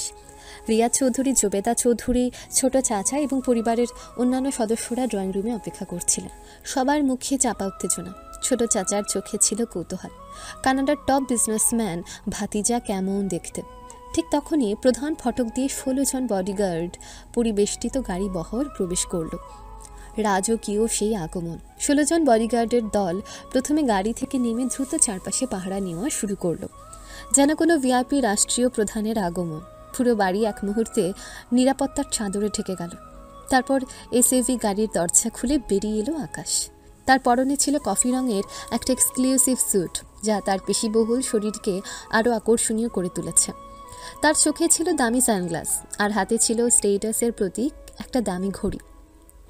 তার চুলের স্টাইল, আত্মবিশ্বাসী হাঁটা সবকিছুই প্রমাণ করছিল সে আর সে অবয়া চাকর ছিল না। সে এখন হিমেল চৌধুরীর সফল উত্তরসূরি আকাশ চৌধুরী। আকাশের পেছন পেছন নামলো তার ছোট বোন তিথি। সেও ছিল স্টাইলিশ পোশাকে, কিন্তু তার দৃষ্টি ছিল ভাইয়ের উপর নিবদ্ধ। বাড়ির ভেতরে তখন পিন পতন নীরবতা। ছোট চাচা, তার স্ত্রী এবং মেয়ে সবার চোখ ছিল আকাশের দিকে। ছোট চাচার মেয়ে এতক্ষণ ধরে যার কথা শুনেছিল তাকে সামনে দেখে যেন বিস্ময়ে পাথর হয়ে গেল। আকাশ ধীর পদক্ষেপে আত্মবিশ্বাসের সাথে বাড়ির ভেতর প্রবেশ করল। ভেতরে প্রবেশ করিয়ে যা দেখলো, সে দেখলো বাবা মা দাঁড়িয়ে আছেন। আকাশ দ্রুত এগিয়ে গিয়ে তার মা শায়লা বেগমকে ছড়িয়ে ধরল। আকাশের কপালে চুমু দিয়ে বলে, আয় বাবা আয়। আলহামদুলিল্লাহ। আকাশকে ধরে তার দাদা দাদির দিকে ইশারা করে বললাম, বাবা ওনারা তো দাদা দাদি। মায়ের ইশারায় আকাশ তখন তার দাদা রিয়া চৌধুরী এবং দাদি জোবেদা চৌধুরীর দিকে এগিয়ে গেল। রিয়া চৌধুরী এবং জোবেদা চৌধুরীর চোখ তখন জলে ভেজা। আমি দাদা দাদির কাছে গিয়ে ঝুঁকে বলি, আমি এসে গেছি দাদা, কেমন আছো দাদি? রিয়া চৌধুরী আকাশকে শক্ত করে জড়িয়ে ধরে, আমার দাদু ভাই, তুই আর কখনো আমাদের ছেড়ে যাবি না, আমার আর কিচ্ছু চাই না। আমার মানিক, এই দেখ আমার নাতি ফিরে এসেছে। যে ছেলেটা সামান্য অপবাদে বাড়ি থেকে বিতাড়িত হয়েছিল, সে ছেলেটা আজ ফিরে এলো রাজার মতো। তার আগমন কেবল পরিবারের সদস্যদের মিলন ঘটালো না, বরং চৌধুরী মেনশনের ক্ষমতার ভারসাম্যকেও নতুন করে সংজ্ঞায়িত করল। দাদা দাদির সাথে আবেগঘন মুহূর্ত কাটানোর পর আকাশ অন্যান্য আত্মীয় স্বজনদের সাথে পরিচিত হতে শুরু করল। এ প্রথম সে দেখছে তার চাচা, চাচি এবং তাদের সন্তান, যার নাম আদিবা। আকাশ যখন তার চাচার দিকে এগিয়ে যাচ্ছিল, তখন সবার দৃষ্টি ছিল তার দিকে। আর ছোট চাচার মেয়ে আদিবা, যে এতক্ষণ মুগ্ধ চোখে আকাশের রাজকীয় আগমন দেখছিল, সে যেন তার নতুন ভাইয়াকে দেখে সম্পূর্ণ অপ্রস্তুত। আকাশের স্টাইলিশ লুক, আত্মবিশ্বাস এবং আভিজাত্যের ঝলক দেখে আদিবা প্রথম দেখাতেই তার উপর পুরোপুরি ক্রাশ খেয়ে গেল। সে এক কোণে দাঁড়িয়ে মনে মনে কথাগুলো আওড়াচ্ছিল। মাশাল্লাহ, ভাইয়া আসলে অনেক হ্যান্ডসাম। এ তো কল্পনা তো ভাবিনি। সেই ফিটনেস, সেই স্টাইল, কফি কালার শ্যুটটাও কি দারুণ মানিয়েছে। বাবা আর মা তো এতদিন বলেছিল হিমেল চাচার ছেলেকে নাকি কোনো দিন দেশে আনবে না, কারণ ও, কিন্তু এখন ঝামেলা তো হচ্ছে উনি আমার মন কেড়ে নিয়েছে। এমন একজনকে দেখেই তো প্রেমে পড়ে যাওয়া যায়। আমি ওকে ভাইয়া হিসেবে দেখছি না কেন? এমন ভুল তো করা যাবে না, ও তো আমার চাচাতো ভাই। কিন্তু এই আত্মবিশ্বাস, এই চাহনি, উফ, কেন যে এতদিন উনি বাহিরে ছিলেন। এমন ভাইয়া থাকলে তো বন্ধু মহলে আমার রাজত্ব চলতো। তিথি সাংঘাতিক লাগে আমার, ওকে আরও কাছ থেকে দেখতে হবে, ওর সাথে মিশতে হবে, কানাডার সব গল্প শুনতে হবে। আর আর আমার এই অনুভূতিটা যেন কেউ কোনোদিন জানতে না পারে। আমি শুধু দূর থেকে ওকে দেখব, নয়তো আমার জীবনে সবচেয়ে বড় ভুল হয়ে যাবে। আদিবা যখন নিজের মনে আকাশের সৌন্দর্যের প্রশংসা করছিল, তখন আকাশ তার চাচার কাছে পৌঁছালো। আকাশ, ইনি তোর ছোট চাচা, আর ইনি তোর চাচি, আর ও হলো আদিবা, তোর বোন। আকাশ তখন ছোট চাচাকে দেখে ভদ্রতার হাসি দিল। ছোট চাচা অনুতপ্তভাবে আকাশের হাত ধরে মাথা নিচু করে রইলেন। বাবা আকাশ, এত বছর পর তোকে দেখে আজ খুব শান্তি পেলাম। তোর জন্য আমার বাবার চোখে কত জল দেখেছি। ঠিক আছে চাচা, আপনি সুস্থ আছেন, এটাই বড় কথা। এরপর আকাশ তার চাচির সাথে কুশল বিনিময় করল। সবশেষে সে আদিবার দিকে তাকালো। আকাশের দিকে তাকিয়ে আদিবা প্রায় অপ্রস্তুত হয়ে গেল। তার হাত পা কাঁপতে শুরু করলো। হ্যাঁ আদিবা, কেমন আছো? দিদির কাছে তোমার কথা শুনেছি। জি ভাইয়া, আমি ভালো আছি। আপনাকে দেখে খুব ভালো লাগলো। আদিবার লজ্জা দেখে আকাশ কিছু বুঝতে না পেরে তিথির দিকে তাকালো। তিথি আকাশের কানে ফিসফিস করে বলল, কি হলো ওর? খুব নার্ভাস লাগছে। মনে হয় অনেকক্ষণ দাঁড়িয়ে আছে, ক্লান্ত। পরিবারে শুরু হলো এক নতুন পর্ব। আকাশের রাজকীয় প্রত্যাবর্তন পুরনো সম্পর্কগুলোর মাঝে নতুন সমীকরণ তৈরি করলো। এদিকে দাদা দাদির নিঃশর্ত ভালোবাসা, বাবা মায়ের গর্ব, আর অন্যদিকে ছোট চাচার অনুতাপ এবং আদিবার মুগ্ধতা, সব কিছু মিলিয়ে চৌধুরী মেনশন এখন এক ভিন্ন পরিবেশের সাক্ষী। চৌধুরী মেনশনে আকাশ এবং তিথির আগমন এক নতুন উদ্দীপনা নিয়ে এলো। রিয়া চৌধুরীর অসুস্থতা অনেকটাই কেটে গেল, আর জুবেদা চৌধুরী আকাশকে চোখের আড়াল হতে দিচ্ছিলেন না। তিথি তার ভাইকে ফিরে পেয়ে সারাক্ষণ তার সাথে লেগে থাকত। অন্যদিকে আদিবার মনে তখন শুরু হলো এক নীরব তোলপাড়। আদিবা এখন অনার্স দ্বিতীয় বর্ষের ছাত্রী, অর্থাৎ আকাশের থেকে 2 বছরের ছোট। গত 2 দিনে সে আকাশকে নানাভাবে পর্যবেক্ষণ করেছে। দেখেছে আকাশের কাজের প্রতি মনোযোগ, বাবার প্রতি শ্রদ্ধা এবং তিথির প্রতি স্নেহ। এই সব কিছুই আদিবাকে আরও বেশি করে আকাশের প্রতি আকৃষ্ট করছিল। সে বুঝতে পারছিল এটা শুধু ভাইয়ের প্রতি মুগ্ধতা নয়, এটা অন্য কিছু। সেদিন দিনরাতে ডিনারের পর আদিবা নিজের রুমে বসে তিথিকে ফোন করে। কি রে তিথি, তোদের নাকি কালই কানাডায় ফিরে যাওয়ার কথা ছিল? হ্যাঁ, কিন্তু দাদুর শরীর খারাপ বলে আপাতত ক্যান্সেল। আমরা কদিন থাকবো? তুমি বরং কাল আমার রুমে আসো। ভাইয়া এখন কাজে ব্যস্ত, আমার একা একা বোর লাগছে। আচ্ছা ঠিক আছে, কাল সকালেই যাব। পরের দিন আদিবা সকাল সকাল তিথির রুমে গেল, কিন্তু তিথির রুমে গিয়ে দেখলো আকাশ ল্যাপটপ নিয়ে কাজে ব্যস্ত। তিথি তখন পাশেই ঘুমাচ্ছিল। আচ্ছা, আপনাদের তো বলাই হলো না, তিথি মাঝে মাঝে আকাশের সাথেই ঘুমায়, না হলে ও ঠিক করে ঘুম হয় না। আর এখানে এসেও তিথি আকাশের সাথেই ঘুমাচ্ছে। যদিও এটাকে কেউ অন্য মনে নিচ্ছে না, কারণ আকাশ আর তিথির চরিত্র সম্পর্কে তাদের বাবা মায়ের ধারণা আছে। তিথিকে ঘুমন্ত দেখে আদিবা দ্বিধায় পড়ে গেল আকাশের সামনে যাবে কিনা, কিন্তু আকাশের কাছে থাকার প্রবল আকাঙ্ক্ষা তাকে থামতে দিল না। আদিবা তখন ধীরে ধীরে দরজায় ঠোকা দিয়ে বলে, ভাইয়া ভিতরে আসতে পারি? তিথি তো দেখছি ঘুমাচ্ছে। আর আদিবা, হ্যাঁ এসো। তিথি কাল রাতে জার্নির পর ক্লান্ত, তাই ঘুমাচ্ছে, তুমি বসো। আদিবা আকাশের কাছাকাছি একটা সোফায় বসলো। আদিবা আকাশের আভিজাত্যে মুগ্ধ, তাই সে অত্যন্ত বিনয়ীভাবে আপনি সম্বোধন ব্যবহার করেছিল। আকাশ তখন ল্যাপটপ বন্ধ করে আদিবার দিকে মনোযোগ দিল। তুমি এখন কি নিয়ে পড়ছো আদিবা? তিথি বলছিল তুমি নাকি খুব ভালো ছাত্রী। আমি অনার্স সেকেন্ড ইয়ারে পড়ছি ভাইয়া, ইন্টারন্যাশনাল রিলেশনশিপ নিয়ে। আপনার এত ব্যস্ততার মধ্যেও সময় দিলেন, ধন্যবাদ। আপনি তো কানাডার টপ বিজনেসম্যান, এত কম বয়সে এত বড় সফলতা কিভাবে সম্ভব হলো? সফলতা পরিশ্রম ছাড়া আসে না দেবা, আর সুযোগ দিয়ে আসে সেটাকে দুই হাতে আঁকড়ে ধরতে হয়। আমার কাছে সুযোগটা এসেছিল, তুমি তোমার পড়াশোনা চালিয়ে যাও।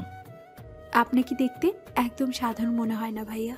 আপনার ভিতরে একটা অন্যরকম তেজ আছে যা আমি আগে দেখিনি।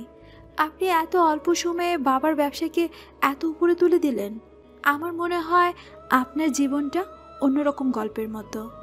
আপনি কি আপনার জীবনের শুরুর কথাগুলো একটু বলবেন?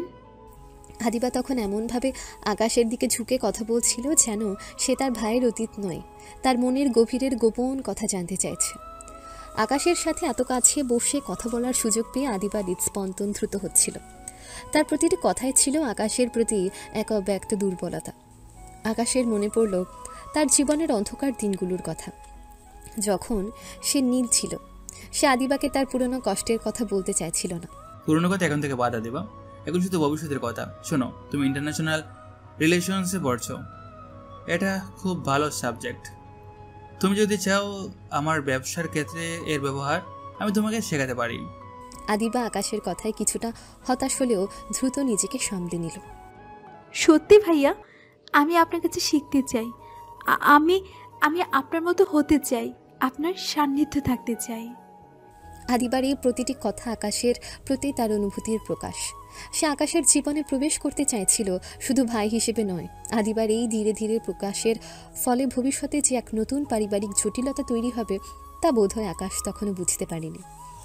আদিবার মনে আকাশের জন্য যে গোপন অনুভূতি তৈরি হচ্ছিল তার ছাপ ছিল তাদের প্রতিটি আলাপচারিতায়। আকাশ যদিও তাকে ছোট বোন হিসেবেই দেখছিল, আদিবা সুযোগ খুঁজছিল আরও ঘনিষ্ঠ হওয়ার। এক বিকেলে তিথি তার রুমে ঘুমিয়েছিল। আকাশ তার ল্যাপটপে একটা জরুরি রিপোর্ট দেখছিল। আদিবা এক গ্লাস কফি নিয়ে আকাশের রুমে গেল। আদিবা ধীরে ধীরে কফি এগিয়ে দিয়ে, ভাইয়া আপনার কফি। ধন্যবাদ আদিবা, দাও। আদিবা কফির মগটা আকাশের দিকে এগিয়ে দিল। আকাশ তখন মনোযোগ দিয়ে ল্যাপটপ দেখছিল। মগটা ধরার সময় হঠাৎ করে আকাশের হাতে লেগে কফি ছলকে গেল। যদিও গরম ছিল না, তবু কফি কিছুটা ছিটকে পড়ল আকাশের শার্টে এবং ল্যাপটপের কিবোর্ডে। Oh shit. আমি দুঃখিত ভাইয়া, আমার ভুল হয়ে গেছে। সে দ্রুত রুমাল দিয়ে ল্যাপটপ এবং আকাশের শার্ট মোছার চেষ্টা করতে লাগলো। আদিবা যখন আকাশের শার্ট মুছতে মুছতে তার খুব কাছাকাছি চলে এলো, তখন রোমান্টিক পরিস্থিতি সৃষ্টি হলো। আদিবার হাত তখন আকাশের বুকের কাছে, আর দুজনের চোখ প্রায় কাছাকাছি। আদিবার নিঃশ্বাস দ্রুত হচ্ছিল। আকাশের সুগন্ধ আদিবাকে আরও বিহ্বল করে তুলল। মুহূর্তের জন্য আকাশও যেন সামান্য অপ্রস্তুত হলো, কিন্তু পরক্ষণেই সে পরিস্থিতি সামলে নিল। ওকে আদিবা, ঠিক আছে, আপনার চিন্তিত হবেন না, ল্যাপটপে কিছু হয়নি। আকাশ সামান্য পিছিয়ে গেল, আদিবাকে স্বাভাবিক হতে সাহায্য করল। আদিবা লজ্জিত হয়ে দ্রুত রুমালটা সরিয়ে নিল। আমি আমি নতুন একটা শার্ট এনে দিচ্ছি ভাইয়া। না না, দরকার নেই, আপনি যান, আমি নিজেই চেঞ্জ করে নিতে পারবো। আদিবা তখন ব্যর্থ মনোরথ নিয়ে রুম থেকে বেরিয়ে গেল। এই ভুলবশত ঘনিষ্ঠতা তার আবেগকে আরও উস্কে দিল। আকাশ অবশ্যই ঘটনাটাকে নিছকে একটা দুর্ঘটনা হিসেবে ধরে নিল এবং কিছুক্ষণের মধ্যে কাজ শুরু করলো। এভাবে রিয়া চৌধুরীকে দেখতে আসার অজুহাতে 3টা দিন কেটে গেল। আকাশ এবং তিথি তাদের বাবা মায়ের সাথে একান্ত পারিবারিক সময় কাটালো। সেদিন বিকেলে সবাই ড্রয়িং রুমে বসেছিল। রিয়া চৌধুরী, জোবেদা চৌধুরী, হিমেল চৌধুরী, শায়লা চৌধুরী, ছোট চাচা, চাচি, তিথি এবং আকাশ। রিয়া চৌধুরী হঠাৎ গম্ভীর গলায় বলা শুরু করলেন, আমি একটি ঘোষণা দিতে চাই। আসলে এখন যেহেতু হিমেলের পুরো পরিবারও দেশে আছে, তাই আমি চাই ওরা থাকা অবস্থাতেই একটা শুভ কাজ সেরে নিতে। হিমেল চৌধুরী কৌতূহলী হলেন, কি কাজ বাবা? আমি আদিবার জন্য একটা ভালো সম্বন্ধ পেয়েছি। খুব ভালো ছেলে, দিনদার এবং আমেরিকায় প্রতিষ্ঠিত। আমি চাইছি এখন যেহেতু আমরা সবাই একত্রিত, তাই এই সময়টাতেই ওদের আংটি পরানোর অনুষ্ঠানটা সেরে রাখি। আদিবা তখন এক কোণে বসে আকাশের সাথে কথা বলছিল। এই কথা শোনা মাত্রই তার মুখ সাদা হয়ে গেল। তার মনের গভীরে আকাশের জন্য যে প্রেম ছিল তা যেন তীব্র আঘাত পেল। আদিবা হঠাৎ উঠে দাঁড়ালো। কিসব বলছেন দাদা ভাই? আমি এখন বিয়ে করতে চাই না, আমার এখন পড়ালেখা আছে। আদিবার এই হঠাৎ প্রতিবাদে সবাই চমকে উঠলেন। তার চোখ তখন ছিল আকাশের দিকে, যেন সে আশা করেছিল আকাশ তার পক্ষ নেবে। আদিবার হঠাৎ প্রতিবাদে ড্রয়িং রুমের শান্ত পরিবেশ মুহূর্তে থমথমে হয়ে গেল। সবাই বিস্ময় নিয়ে আদিবার দিকে তাকিয়ে রইলেন। আদিবার বাবা অর্থাৎ ছোট চাচা অপ্রস্তুত হয়ে উঠে দাঁড়ালেন। আদিবা, এসব কি হচ্ছে? বড়দের সামনে দাঁড়িয়ে কথা বলতে হয় না, বসো। না বাবা, আমি এখন বসবো না। দাদা ভাই, আপনি আমাকে কেন জিজ্ঞাসা করলেন না? কেন আমার মতামত নিলেন না? আমি এখন বিয়ে করতে চাই না। এ কেমন কথা আদিবা? তোমার মতামত নিব কেন? আমি তোমার জন্য যা ভালো সেটাই দেখছি। ছেলে আমাদের হাতে ধরা, বংশমর্যাদা ভালো, আমেরিকায় প্রতিষ্ঠিত, এই সুযোগ কি বারবার আসে? আর তোমার পড়ালেখা, বিয়ের পরও তুমি চাইলে পড়ালেখা চালিয়ে যেতে পারবে। কিন্তু দাদা ভাই, আমার এক্ষুনি বিয়ে করার কোনো ইচ্ছে নেই। আমার এখন অনার্স সেকেন্ড ইয়ার চলছে। আমি লেখাপড়া শেষ করতে চাই। আমি নিজের পায়ে দাঁড়াতে চাই। শোনো মা, তোমার বাবা মাও তো রাজি। তুমি শুধু শুধু জেদ করছো। এত ভালো সুযোগ হাতছাড়া করা ঠিক হবে না। আকাশ এবং হিমেল চৌধুরী দুজনে এই সময় চুপচাপ বসে রইলেন, কোনো মন্তব্য করলেন না। আদিবার মা এবং দাদি বারংবার বোঝানোর চেষ্টা করেও যখন আদিবাকে শান্ত করতে পারলেন না, তখন রিয়া চৌধুরীর ধৈর্য ভেঙে গেল। আদিবা, আমি শেষবারের মতো বলছি, এই সম্বন্ধ আমার পছন্দ। কালকেই ছেলেপক্ষ আসবে। তোমার মতামত গুরুত্বপূর্ণ নয়, তোমার ভবিষ্যৎ গুরুত্বপূর্ণ। তোমার জেদ আমি মানব না। দাদার কঠোর কথা শুনে আদিবার চোখে তখন আর নিজেকে লুকিয়ে রাখার কোনো উপায় ছিল না, থাকলো না। তার মনের ভেতরের প্রেম যেন বেরিয়ে আসার জন্য ছটফট করতে লাগলো। সে বুঝতে পারল এই মুহূর্তে তার জীবনের সবচেয়ে বড় ঝুঁকিটা নিতে হবে। দাদা ভাই, আপনারা যদি জোর করেন তাহলে আমার কাছে একটাই পথ খোলা থাকবে। আমাকে মাফ করে দিন। আমি এই বিয়ে করতে পারবো না। এর কারণ কি? কারণ না জানালে তোমার এই জেদ আমি মানব না। স্পষ্ট করে বলো, কেন এই বিয়েতে তোমার এত আপত্তি? কারণ কারণ আমি একজনকে ভালোবাসি। আদিবার এই অপ্রত্যাশিত স্বীকারোক্তিতে ড্রয়িং রুমের সবাই স্তম্ভিত। রিয়া চৌধুরী মুহূর্তের জন্য বাকরুদ্ধ হয়ে গেলেন। আদিবা, তোর সাহস কত? এসব কি বলছিস তুই? কে সে? কোন ছেলে? কে সে? সত্যি করে বল। সে আমাদেরই পরিবারের লোক। পরিষ্কার করে বল, কে সে? সবার দৃষ্টি তখন আদিবার দিকে। আদিবা তখন সমস্ত লজ্জা, ভয় আর দ্বিধা ছেড়ে ফেলে দিল। সে আকাশের দিকে সরাসরি তাকালো। আকাশ তখনও চুপচাপ বসেছিল। তিনি তিনি আর কেউ নন। আমি আকাশ ভাইয়াকে ভালোবাসি। আদিবার এই স্বীকারোক্তি যেন চৌধুরী মেনশনে পারমাণবিক বোমা ফেলার মতো ছিল। হিমেল চৌধুরী এবং শায়লা চৌধুরী, যারা আদিবার অনুভূতি কিছুটা আঁচ করেছিলেন, তারাও আকাশকে জড়িয়ে এমন সরাসরি স্বীকারোক্তি শুনে হতবাক। আর আকাশের মুখে তখন ছিল এক চরম বিস্ময় আর অবিশ্বাস। আদিবার মুখ থেকে আমি আকাশ ভাইয়াকে ভালোবাসি, এই কথাটা শোনার পর পুরো ড্রয়িং রুমে যেন পিন পতন নীরবতা নেমে এলো। সময় যেন এক মুহূর্তে থমকে গেল।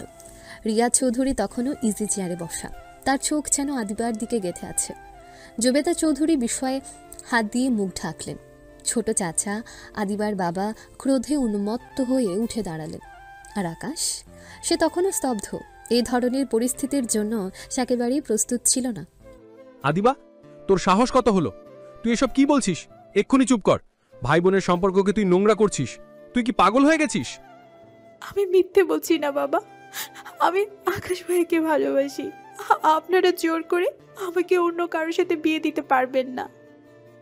আকাশ, তুমি বলো, এসব কি শুনছি আমি? আদিবাচা বলছে, এর মধ্যে সত্যতা কতটুকু? সবার দৃষ্টি তখন আকাশের উপর। আকাশ নিজেকে সামলে নিল। তার মুখে সেই মুহূর্তে কোনো আবেগ ছিল না, শুধু ছিল চরম সতর্কতা। দাদা ভাই, আমাকে বিশ্বাস করো, আমি আদিবাকে সবসময় ছোট বোন হিসেবে দেখেছি, আর কিছু নয়।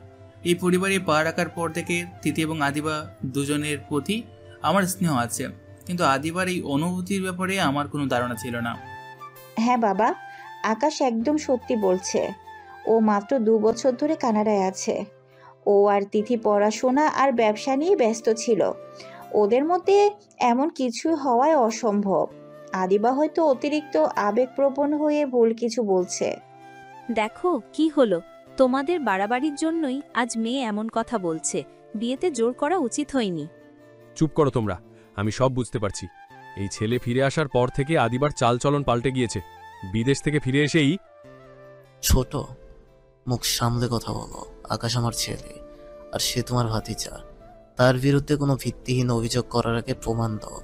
আদিবা আবেগের বসে যা বলছে সেটা তার নিজস্ব বিষয়। হিমেল চৌধুরীর কণ্ঠে দৃঢ়তা ছিল। তিনি তার ছেলেকে রক্ষা করতে প্রস্তুত ছিলেন। না চাচু, ভাইয়াকে কিছু বলবেন না। আমার অনুভূতিতে ভাইয়ার কোনো দোষ নেই। আমি জানি উনি আমাকে শুধু বোন হিসেবে দেখেন, কিন্তু আমি ওনাকে। যথেষ্ট হয়েছে আদিবা, তুমি চুপ করো। যাও, নিজের রুমে যাও। তোমাকে এখন আর কোনো কথা বলতে হবে না। আদিবা তখন কাঁদতে কাঁদতে ঘর থেকে বেরিয়ে গেল। আর তুমি ভবিষ্যতে তোমার মেয়েকে শাসন করতে শিখবে। তার ওপর কোনো সিদ্ধান্ত চাপিয়ে দেওয়ার আগে তার মন বোঝার চেষ্টা করবে। আর হিমেল, আকাশের এই সফরের সময়টা এখানে মোটেই উপযুক্ত নয়। আমি চাই না আমার পরিবারের মধ্যে এই ধরনের অশান্তি তৈরি হোক।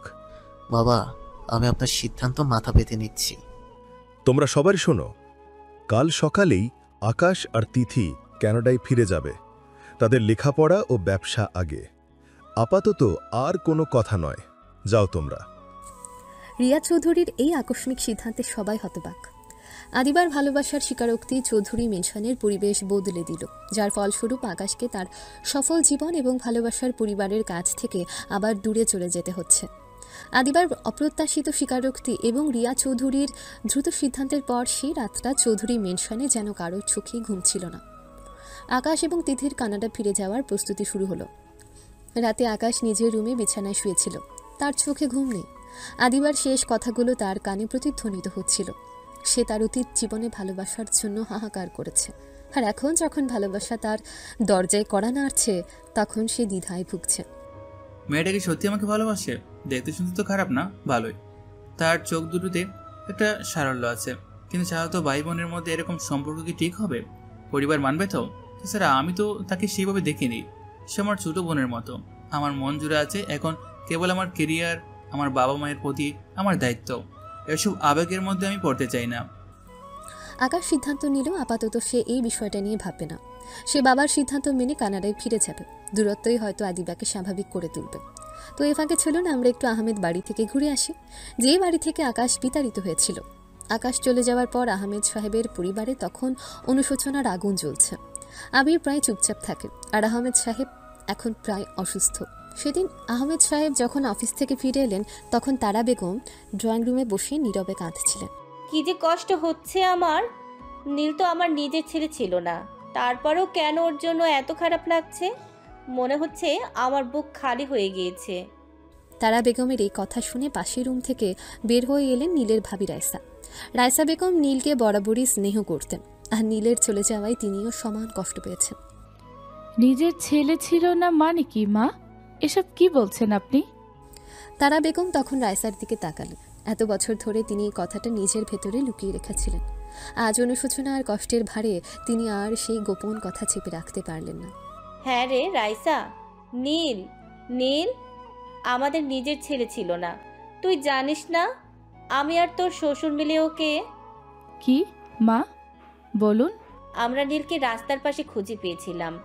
একদম ছোট ছিল, কোলে নেওয়ার মতো।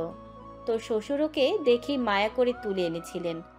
আমরা ভেবেছিলাম কেউ জানলে খারাপ বলবে, তাই কাউকে কিছু বলিনি, নীলকেও বলিনি। সে জানতো সে আমাদেরই সন্তান।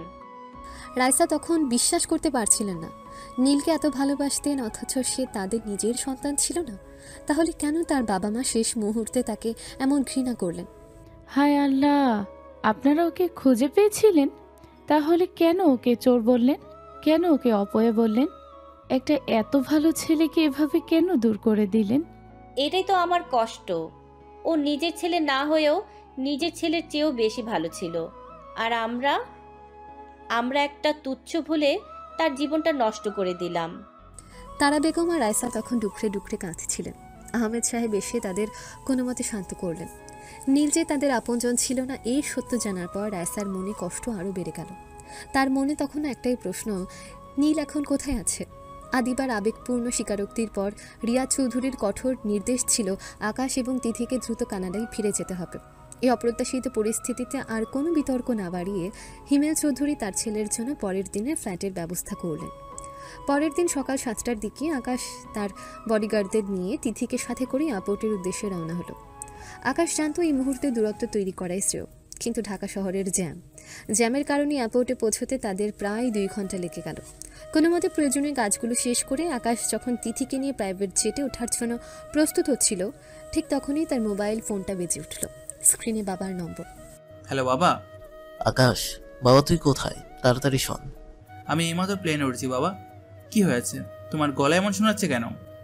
আকাশ, আদিবা সুইসাইড করার চেষ্টা করেছে। তোর চলে যাওয়ার কথা শুনে আমরা ওকে নিয়ে এখনই সিটি হসপিটালে যাচ্ছি, তুই তাড়াতাড়ি চলে আয়। কথাটা শোনা মাত্র আকাশের হাত থেকে ফোনটা প্রায় পড়ে যাচ্ছিল। তার পা দুটো যেন পাথরের মতো ভারী হয়ে এলো। কি বলছো বাবা? আদিবা সুইসাইড? আমি আসছি। আকাশ আর এক মুহূর্ত দেরি করলো না, সে দ্রুত তিথিকে সাথে নিয়ে এয়ারপোর্ট থেকে বেরিয়ে আসলো। তার চোখে তখন চরম অবিশ্বাস আর অপরাধবোধের ছাপ। তিথি কিছু বুঝে ওঠার আগেই আকাশ তার বডিগার্ডদের দ্রুত হাসপাতালে যেতে নির্দেশ দিল। গাড়িতে যেতে যেতে আকাশের চোখগুলো নিজের অজান্তেই ভিজে উঠছিল। সে ভাবছিল তার একদিনের নীরবতা একটা মেয়ের জীবন কেড়ে নিতে চেয়েছিল। তারা যখন সিটি হসপিটালে পৌঁছালো তখন পুরো চৌধুরী পরিবারকে সেখানে দেখা গেল। রিয়া চৌধুরী, জবেদা চৌধুরী, ছোট চাচা চাচি সবাই তখন হতাশা আর উৎকণ্ঠায় অস্থির। অপারেশন থিয়েটারের বাইরে দাঁড়িয়েছিলেন হিমেল চৌধুরী ও শায়লা চৌধুরী। আকাশের বাবা মাকে জিজ্ঞেস করার আগে ছোট চাচা এগিয়ে এসে আকাশের হাত ধরলেন। আকাশ, তুই তোর বোনটাকে বাঁচা। তোর চলে যাবার কথা শুনে ও ঘুমের ওষুধ খেয়েছে, এখন অপারেশন রুমে আছে। কথাগুলো শুনে আকাশ আর নিজেকে সামলাতে পারল না। তার সমস্ত রাগ গিয়ে পড়ল তার দাদার উপর, যিনি আবেগের কোনো মূল্য দেয়নি। আকাশ দ্রুত রিয়া চৌধুরীর দিকে এগিয়ে গেল। দাদা ভাই, আপনি কেন আমার চলে যাওয়ার সিদ্ধান্ত নিলেন? কেন আপনি আদিবার কথাগুলো একবারও বোঝার চেষ্টা করলেন না? একজন মানুষ যখন আবেগের বসে এমন সিদ্ধান্ত নেয় তখন তার কথাগুলো শোনা উচিত ছিল। আপনি আপনার সিদ্ধান্ত চাপিয়ে দিয়ে একটা মেয়ের জীবন নষ্ট করে যাচ্ছিলেন। আপনার বংশ মর্যাদার কাছে কি একটা জীবন তুচ্ছ? আকাশের এই অপ্রত্যাশিত তীব্র তিরস্কারে রিয়া চৌধুরী যেন স্তব্ধ হয়ে গেলেন। তিনি তখনও কিছুটা অসুস্থ। তিনি চুপচাপ মাথা নিচু করে মেঝেতে তাকিয়ে রইলেন। জবেদা চৌধুরী, আদিবার মা বাবা সবাই অবাক হয়ে দেখলেন তাদের বিজনেসম্যান নাতি আজ কতটা মানবিক। দাদা ভাই, আমি জানি আপনি আমাদের ভালো চান, কিন্তু আপনি আমার জীবনটাও তো একসময় এমন কঠিন ধরে নিয়েছিলেন।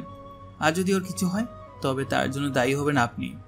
আকাশ এরপর আর কোনো কিছু না বলে অপারেশন থিয়েটারের দরজার দিকে অসহায়ের মতো তাকিয়ে রইল। তার মনে তখন শুধু একটাই প্রার্থনা, আদিবা যেন সুস্থ হয়ে ফেরে। পুরো চৌধুরী পরিবার তখন সিটি হসপিটালের করিডোরে উৎকণ্ঠায় অপেক্ষা করছিল। সবার হৃদস্পন্দন যেন থেমে গিয়েছিল। কিছুক্ষণ পর অপারেশন থিয়েটারের দরজা খুলে সাদা গাউন পরা একজন ডাক্তার বেরিয়ে এলেন। সবাই দ্রুত ডাক্তারের দিকে এগিয়ে গেল। আপনারা চিন্তা করবেন না, আমরা ওকে সময় মতো পেয়েছি, এখন আর কোনো বিপদ নেই। পেটে যে ওষুধগুলো গিয়েছিল সেগুলো ওয়াশ করে দেওয়া হয়েছে, আদিবা এখনো সুস্থ আছে। ডাক্তারের মুখে এই সুখবর শুনে সবার বুকে যেন স্বস্তি ফিরে এলো। রিয়া চৌধুরী স্বস্তির নিঃশ্বাস ফেললেন, আর আদিবার মা বাবা দুজনেই তখন আবেগ আপ্লুত হয়ে গেলেন। কিছুক্ষণের মধ্যে আদিবাকে অপারেশন থিয়েটার থেকে বের করে একটা ভিআইপি কেবিনে শিফট করা হলো। পরিবারের সবাই কেবিনের দরজার বাইরে ভিড় করে রইল, কিন্তু কেউ ভেতরে গেল না। সবাই বুঝতে পারছিল এই মুহূর্তে আদিবার সাথে একা কথা বলার প্রয়োজন শুধু একজনের, সে হলো আকাশ। আকাশ ধীরে ধীরে কেবিনে প্রবেশ করলো। আদিবা তখনও পুরোপুরি সজাগ হয়নি, কিন্তু তার চোখ খোলা।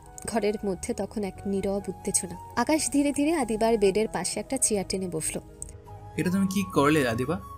তুমি কি একবারও ভাবলে না যে তোমার পরিবার, তোমার দাদা ভাই সবাই কতটা কষ্ট পেত? তোমার জীবনটা কি এতই তুচ্ছ?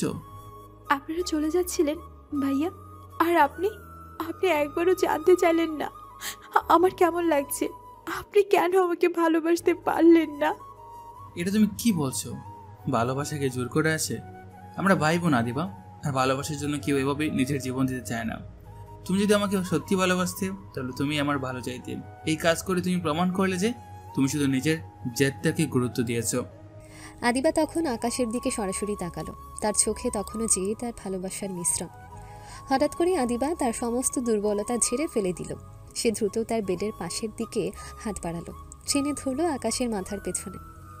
আকাশ কিছু বুঝে ওঠার আগে আদিবা তাকে নিজের দিকে টানলো এবং আকাশের ঠোঁট ঝোড়া দখল করে নিল। আকাশ স্তম্ভিত। এমন অপ্রত্যাশিত পরিস্থিতিতে সে একেবারে প্রস্তুত ছিল না। মুহূর্তের জন্য তার শরীরের সমস্ত রক্ত চলাচল যেন থেমে গেল। এই অপ্রত্যাশিত আক্রমণে আকাশ হতভম্ব হয়ে গেল। আদিবা আকাশকে ছেড়ে দিয়ে ফিসফিস করে বলে, আমাকে ভালোবাসতেই হবে। আমি অবিশ্বাস সুযোগে আদিবার দিকে তাকিয়ে দ্রুত নিজেকে সামনে নিলাম। আদিবা, এটা কি ধরনের পাগলামি? তুমি এখনো অসুস্থ? ঠিক তখনই দরজার বাইরে থেকে চাপা উত্তেজনা অনুভব করে পরিবারের অন্য সদস্যরা একসঙ্গে কেবিনে প্রবেশ করলেন। তারা আদিবাকে সজাগ দেখে স্বস্তি পেলেন, কিন্তু আকাশ আর আদিবার মধ্যে কি ঘটে গেল তা কেউ বুঝতে পারলেন না। সবাই এক এক করে আদিবার কাছে গেলেন। আদিবা সবার সাথে কথা বলল, কিন্তু তার দাদা রিয়া চৌধুরীর সাথে একটা কথাও বলল না। দাদু ভাই, আমাকে ক্ষমা করে দে। আমি তোর মনের কষ্ট বুঝতে পারিনি। আমি ভুল করেছিলাম। আমি তোর উপর কোনো সিদ্ধান্তই চাপিয়ে দেব না। আদিবার এই নীরব প্রতিবাদ রিয়া চৌধুরীকে গভীরভাবে নাড়া দিল। তিনি বুঝতে পারলেন তার জেদ কতটা মারাত্মক পরিণতি ডেকে এনেছিল। আমি আজ এই মুহূর্তে একটা সিদ্ধান্ত নিচ্ছি। আদিবার আর কোনো পড়ালেখা বা অন্য কিছুতে মন বসবে না। আমি আজকেই ওদের বিয়ের তারিখ ঘোষণা করব।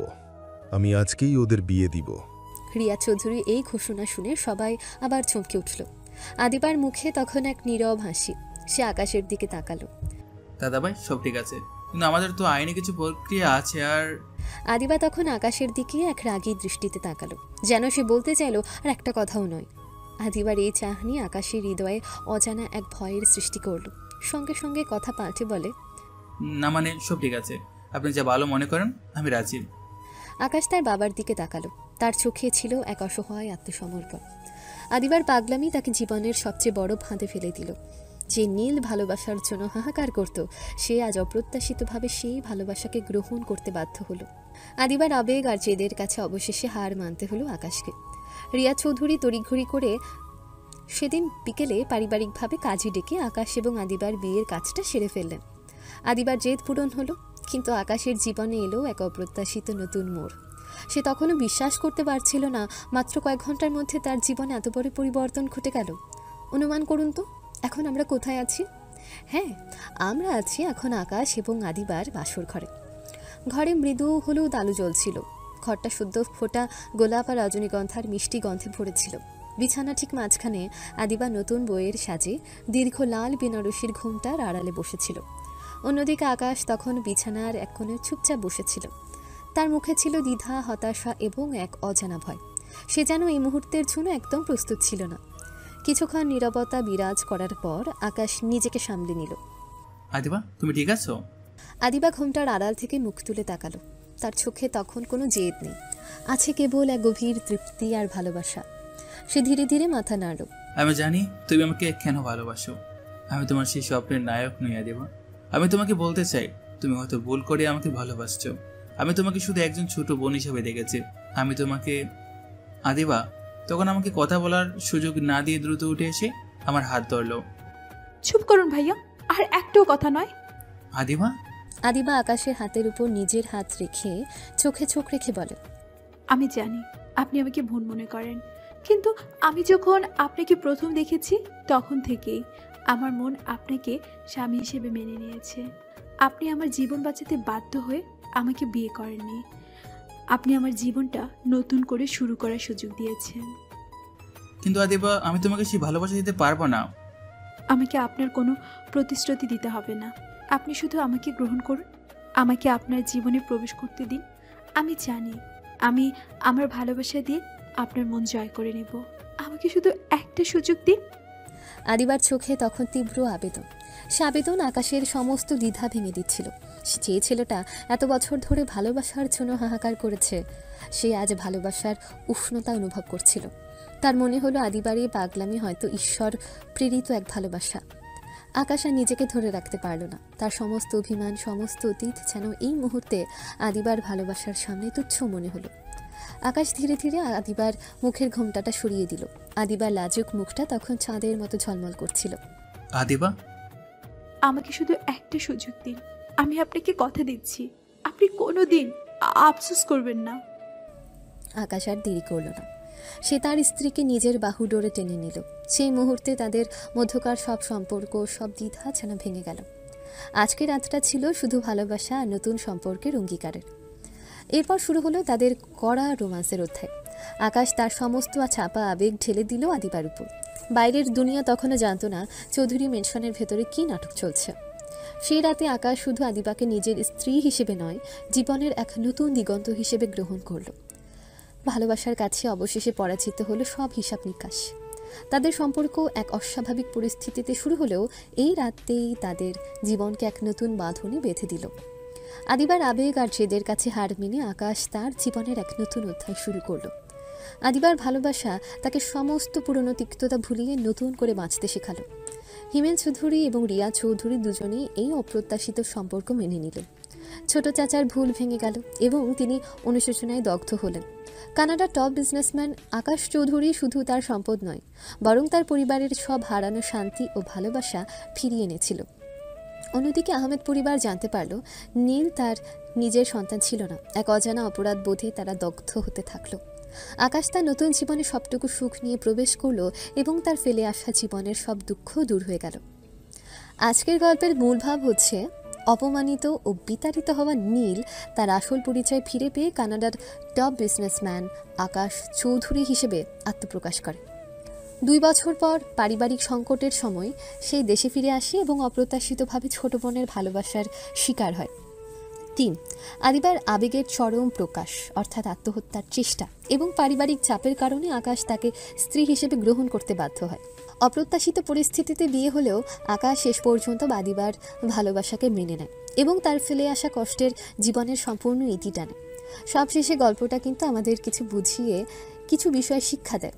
সত্যের জয়, ক্ষমতা এবং সম্পদের আড়ালে থাকা সত্য একদিন প্রকাশিত হবে।